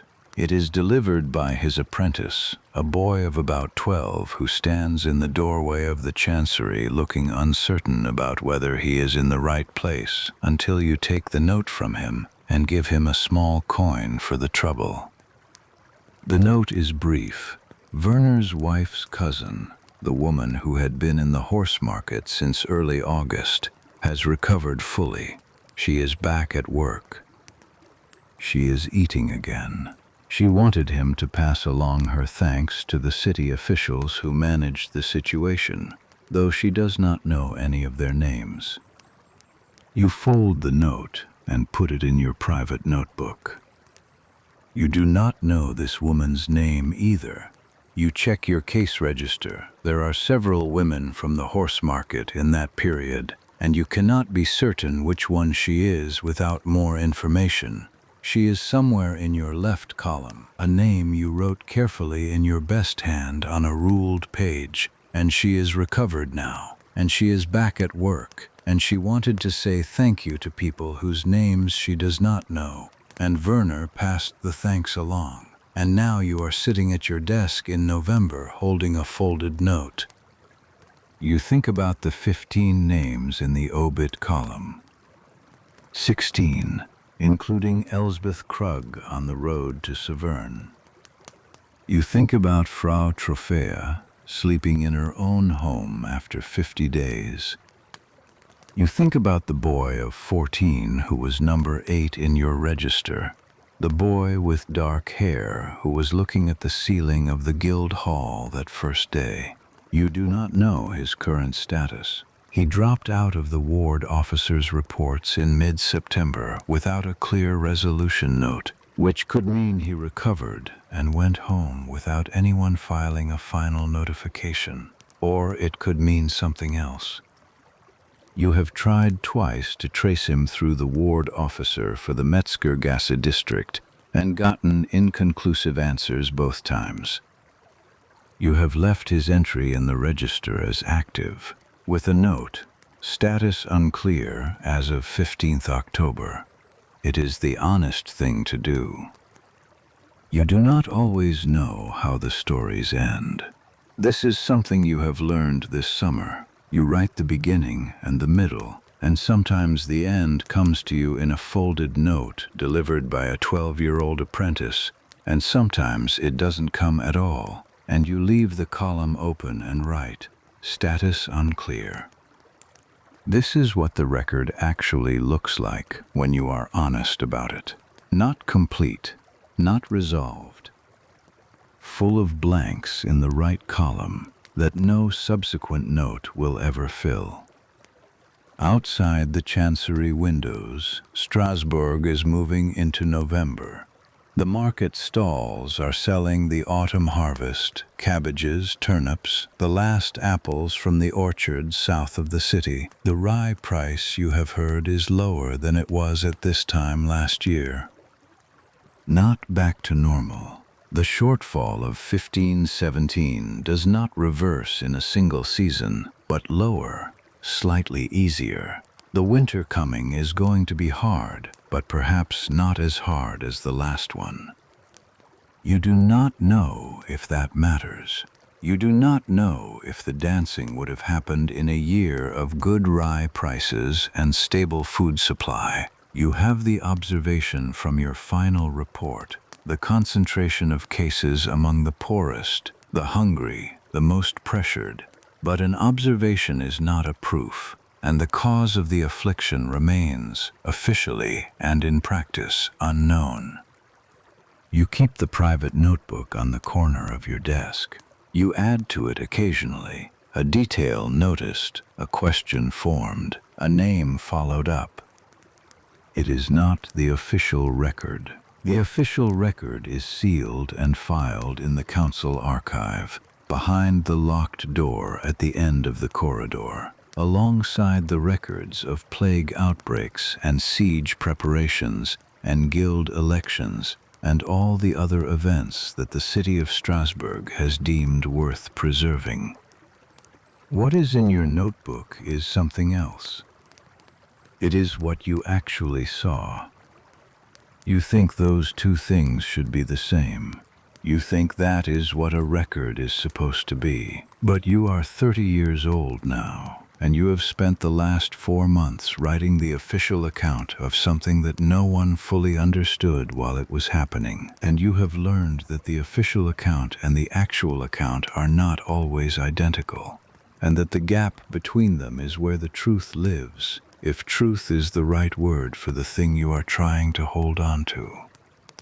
You pick up the notebook. You look at the cover, plain brown calfskin, worn at the corners, the spine starting to loosen from the thread that binds it. You put it back on the corner of your desk. You turn to the current page of the municipal ledger. You write the date, the 12th of November, in the year of our Lord 1518. You pick up where you left off. There is a guild boundary dispute to finish, and a debt hearing tomorrow morning, and a notice to be drafted about the winter grain distribution that the city is organizing in response to the continued shortage. Ordinary work, necessary work, the work that holds the city together at the level below the catastrophes, the maintenance layer that most people never see and would not think to thank anyone for. You are glad to do it. You have always been glad to do it, though you did not always know that you were. You know it now. The candle on your desk is burning low. The afternoon has turned into early evening without your quite noticing. The bakery 2 doors down has put out its fire for the night. The smell of bread has been replaced by the smell of cold stone, and the first edge of autumn air coming through the gap at the bottom of the window. You finish the paragraph you are on. You blot the ink. You close the ledger. You put on your coat. You wrap the notebook, not the official ledger, but the private one, in its cloth, the way you always do, and you place it in the corner of the desk drawer where it lives. You pick up your satchel. You bank the candle. You walk out through the chancery, past the long tables where the other clerks work in the daytime, past the shelf where the archive boxes are stacked in their careful order, past the locked door at the end of the corridor behind which the sealed report sits in the council's keeping. You walk out into the November street. The city is quieter than it was in August. The market is done for the day. The cathedral bells have just rung for vespers. The river, when you cross the bridge, is dark and cold-looking, the surface ruffled by a wind coming off the Vosges. You stand for a moment on the bridge. You are 30 years old. You have been a clerk for 9 years. You have kept the record of the strangest summer this city has ever produced. And the record is filed, and the summer is over. And in the spring, the guild elections will happen, and the Rhine trade will resume its usual arguments, and disputes will be filed, and contracts will be signed, and debts will be referred to court. And you will write all of it down as you have always written it. This is your life. It is a good one. You walk home across the bridge, in the dark and the cold, and the city moves around you the way it always has, and the river runs the way it always has, and you are, for the first time since the 14th of July, simply walking home at the end of a day's work. The notebooks will fill up, the records will accumulate, the years will pass. And somewhere in the archive, in a sealed report, on 12 pages of good vellum, the summer of 1518 will wait, patient as stone, quiet as ink, holding the names of the people who danced and could not stop, until someone in some future century opens the box and reads them. You hope they read them carefully. You hope they understand that the names were real people. You go home. Winter comes to Strasbourg the way it always does, not all at once, but in stages, each one a little colder than the last. November brings the first hard frosts. The Rhine narrows at its edges where the water shallows, and the market gardens south of the city go brown and still. December brings snow, not heavy, not this year, but a steady, consistent covering that whitens the cathedral square, and the bridge and the sloped roofs of the guild hall, and stays for days at a time before a mild spell takes it, and it comes again. You walk to work each morning in the cold, and you walk home each evening in the dark, and the days are shorter now than they were in the summer, and the work is the same work it has always been. And this is how a year ends. You are 30 years old in the winter of 1518. You will not turn 31 until March. By spring, the case register for the summer's outbreak will have been formally closed and filed, the last notations made, the totals entered, the cover sealed with the city's mark. It will sit in the archive alongside the plague records of 1495 and 1505 and the siege accounts of 1492 and the guild restructuring documents of 1482, in the careful order that the Chancery maintains, because order is what makes a record retrievable, and a record that cannot be retrieved is the same as no record at all. You think about this sometimes in the evenings. The question of what survives. A document survives if it is stored correctly and the building does not burn and the people who come after have reason to keep it. These are not guaranteed conditions. You know this better than most. You have spent 9 years handling documents from 30, 40, 50 years ago, and you have seen the gaps, the missing pages, the boxes that contain only fragments of what should be a complete account. History is not continuous. It is patchy, full of rooms that no record entered, and conversations that no one wrote down, and people who lived entire lives without producing a single line of text that outlasted them. Frau Trophea will not produce a document. She cannot write, or if she can, she writes at the level of basic transaction and not the level of personal account. What she experienced during 50 days of uncontrolled movement, what it felt like, what she saw when she looked inward during those weeks, whether she was aware of the world around her or whether she was somewhere else entirely. None of that will be written by her or by anyone who sat with her through it. The record you kept is the closest thing that exists to an account of what happened to her, and your record does not contain what happened to her. Your record contains what you observed from the outside. This gap between the record and the experience is something you have been thinking about since September, when the last cases stopped and you sat at your desk with the closed register in front of you and understood for the first time the specific limitation of the work you do.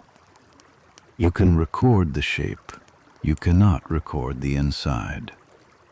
This is not a failure. You have decided it is not a failure. It is simply the honest boundary of what a record can hold. A good record knows its own edges. It says, here is what was observed. It says, here is what we do not know. It leaves the right column empty rather than filling it with guesses dressed as certainties. This is what you wrote in the final report. This is what Konrad Metz read and said good about in his single-word way, and then said nothing else. You have not stopped thinking about the final paragraph since you wrote it. The paragraph about the concentration of cases among the poor, about bodies expressing extremity through uncontrolled movement when ordinary life offered no other channel. You do not know if that is true. You wrote it as an observation, not a conclusion, but it has stayed with you in the way that certain observations stay, the ones that feel like they are gesturing at something larger than themselves, something you cannot quite name but cannot quite dismiss. The winter of 1518 is easier than the winter of 1517. The rye price has stabilized. The city's grain distribution, which you helped administer through the autumn, has reached most of the households that needed it. The queues at the distribution points are shorter than they were last year.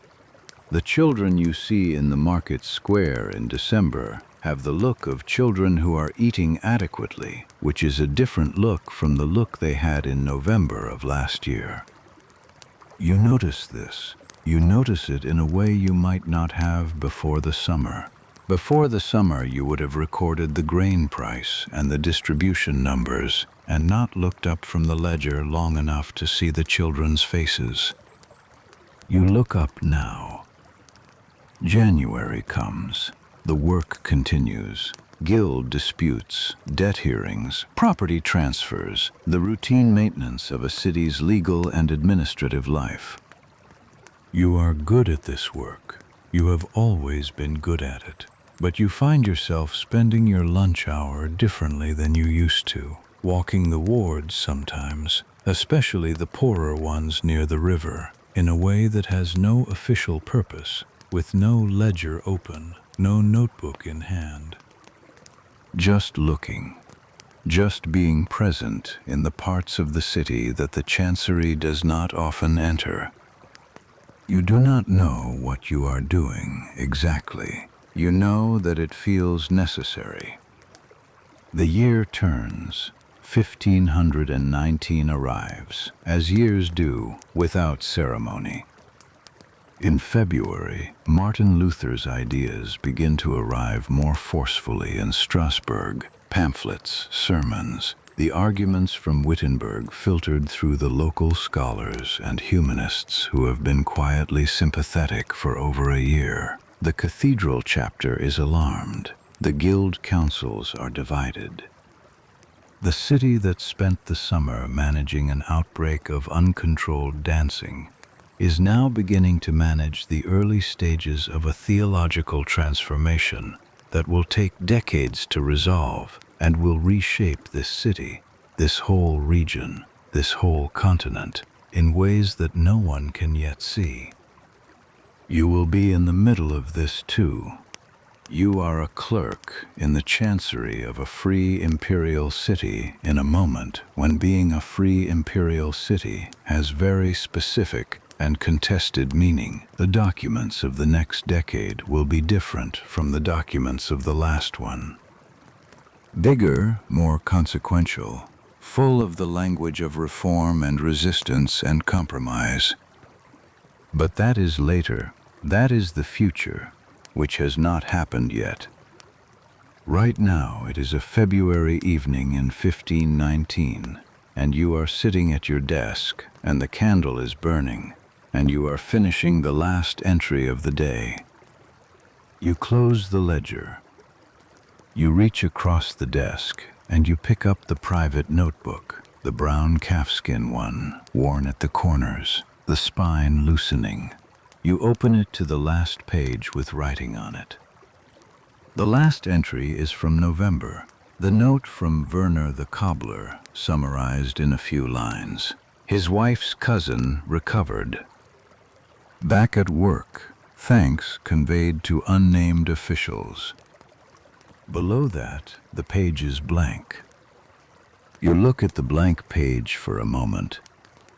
Then you pick up your quill and you write, at the top of the new section, the date, February 1519. And below that you write one sentence. It is not an official sentence. It is not for the record.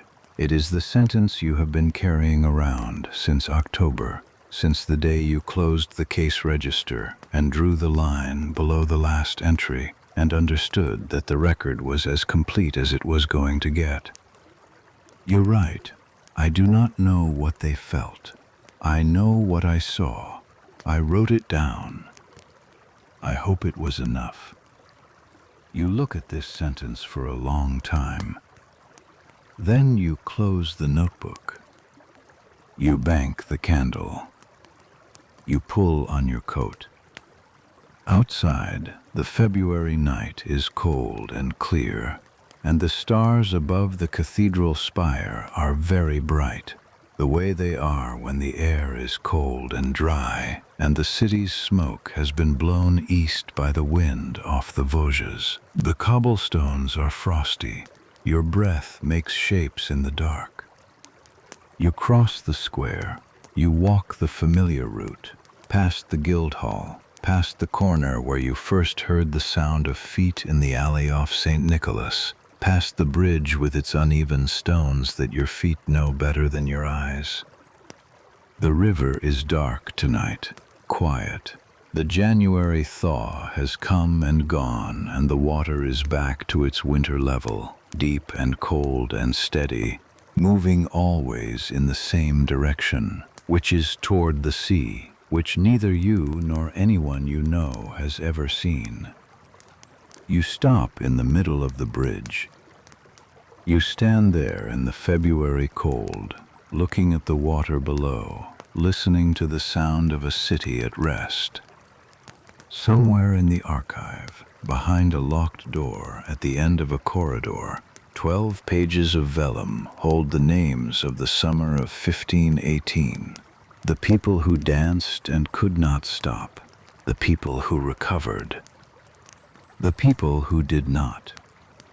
The river runs past the walls of the city that those people lived in, the same as it has been running since before the city existed, the same as it will run after everything you have recorded is dust. You are 30 years old. You have lived through a summer that you will never fully explain, that the city will never fully explain, that the people who come after you will find in the archive and read with whatever understanding they are able to bring to it, which may be more than yours, or less, or simply different. You did what you could. You wrote it down. You left the right column empty where the right column should be empty, and you filled it where you could, and you submitted the report, and the record is as complete as you could make it. This is the thing you know how to do. It is the thing you were trained for, and the thing you are good at, and the thing you will keep doing for however many years are given to you. A clerk records. That is all. But the record is real. The names are real. The summer was real. And somewhere in it, in the space between what you wrote and what you could not write, the people who lived through it are still present if you know how to look. You are very tired. It has been a long year. You turn from the river. You walk home. The cold is clean and steady. Your footsteps are quiet on the frost. The cathedral bells mark the late hour, 10 or 11, or perhaps midnight by now. The city is still. The rooftops hold their snow. You go up the stairs to your room above the bakery. The smell of the day's bread is still in the wood of the floor, faint and warm, the way it always is. You hang your coat. You sit on the edge of your pallet. You take off your shoes. You lie down. The city breathes around you in the dark. The distant sound of the river, the occasional creak of timber in the cold. The soft, barely audible movement of a great many people settling into sleep. You close your eyes. The names are still there, somewhere behind the dark. Georg Huber, Frau Trophea, Margarethe the glassworker's daughter, the boy with dark hair whose name you knew and whose ending you never learned, Werner's wife's cousin who wanted to say thank you to people she did not know. You carry them the way you carry everything you have written, not as weight, as record, as the proof that they were here. The breath slows. The candle you forgot to bank is very low, a small, warm point in the dark of the room. It goes out. The spring will come. The rye will grow or it will not, and the price will rise or it will not, and the people near the river will eat or they will not, and all of it will be recorded by someone, by you, or by someone after you, at the same desk with the crack in the left front leg that the wooden wedge still holds. The record goes forward. The names go forward. The river goes forward. And you are here, in the middle of all of it, in the February dark, in a room above a bakery, and the bread smell is in the floorboards, and your coat is on the hook by the door, and your satchel is on the chair, and the notebook is in the drawer, and the quill is on the desk waiting for morning. Morning will come. But not yet. Not yet. You sleep. In the morning you will wake before dawn, the way you always do. You will lie for a moment in the dark, listening to the city finding its way back into motion. The first cart on the cobblestones, the baker below beginning his fire, the cathedral bell striking the hour before light. You will get up, you will dress, you will go to work. But that is morning, and morning has not arrived yet. Right now there is only the dark room and the quiet city and the weight of a year settling into rest, the way water settles when the thing that disturbed it has finally stilled, and you are at the center of that stillness, in a room above a bakery on the Gerbergasse, in a city on the Rhine, in a century that has barely started and does not yet know what it will become. You do not know what it will become either. No one does. That is the nature of being inside time rather than outside it. You can see backward with some clarity, if you kept good records, but forward is always dark, always uncertain, always arriving on its own terms rather than yours. You learned something this summer about what it means to keep a record in the middle of something you do not understand. The record does not require understanding, it requires only attention. The discipline of looking at what is actually there and writing it down accurately and not filling in the parts you cannot see with the parts you wish were there. This is harder than it sounds. You know this now in a way you did not know it in the spring, when the hardest records you kept were boundary disputes and merchant debts, and the worst thing that happened when you filled in a gap incorrectly was a legal error that could be corrected in the next session. The gaps in the summer's record cannot be corrected. Elsbeth Krug is not correctable. She died on the road to Saverne, and her name is in the obit column in your best hand, and that is all there is, and the gap where her life should be recorded is permanent. You carry this, not as guilt. You have thought carefully about guilt in the months since the summer, and you do not believe you owe it. You did your job. You kept the record as completely as the record could be kept. You wrote the final paragraph that Konrad Metz approved without a word.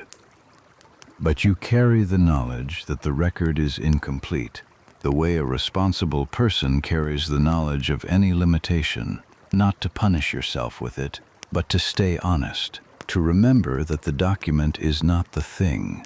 The document points toward the thing, and the thing is always larger than the document, and the people inside the document are always larger than the names on the page. The room is very quiet.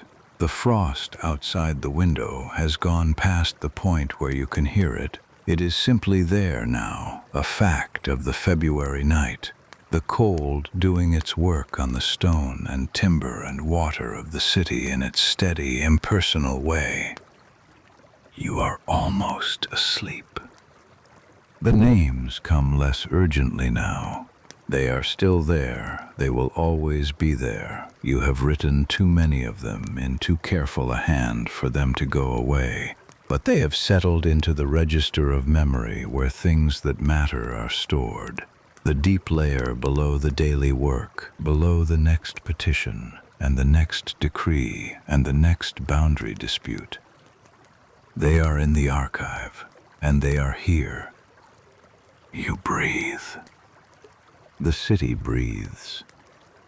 The river runs past the walls in the February dark, cold and deep and patient. There was a summer in Strasbourg in the year 1518, when the city danced and could not stop, and no one fully understood why, and a clerk kept the record as carefully as he could, and the record was imperfect, and it was the best that could be done. It is enough. It is what it is, and it happened, and it was written down, and the people who lived through it are held in the pages, imperfectly but honestly, for as long as the pages last. And the city rests. And the night is very quiet. And you are in it, in the middle of it, warm under the blanket in the room that smells of bread, and the year is turning slowly toward spring, and everything that happened is already in the past, which is the only place things ever go once they have happened, and the past is patient and does not ask anything of you tonight. Tonight it simply asks you to sleep. So you do. Slowly, and then completely. And the dark room holds you, and the city holds you, and the February stars turn slowly over the cathedral spire, which has been there for 2 centuries and will be there for many more, patient as stone, holding its place in the sky above the sleeping city. Everything is very still, quiet, still.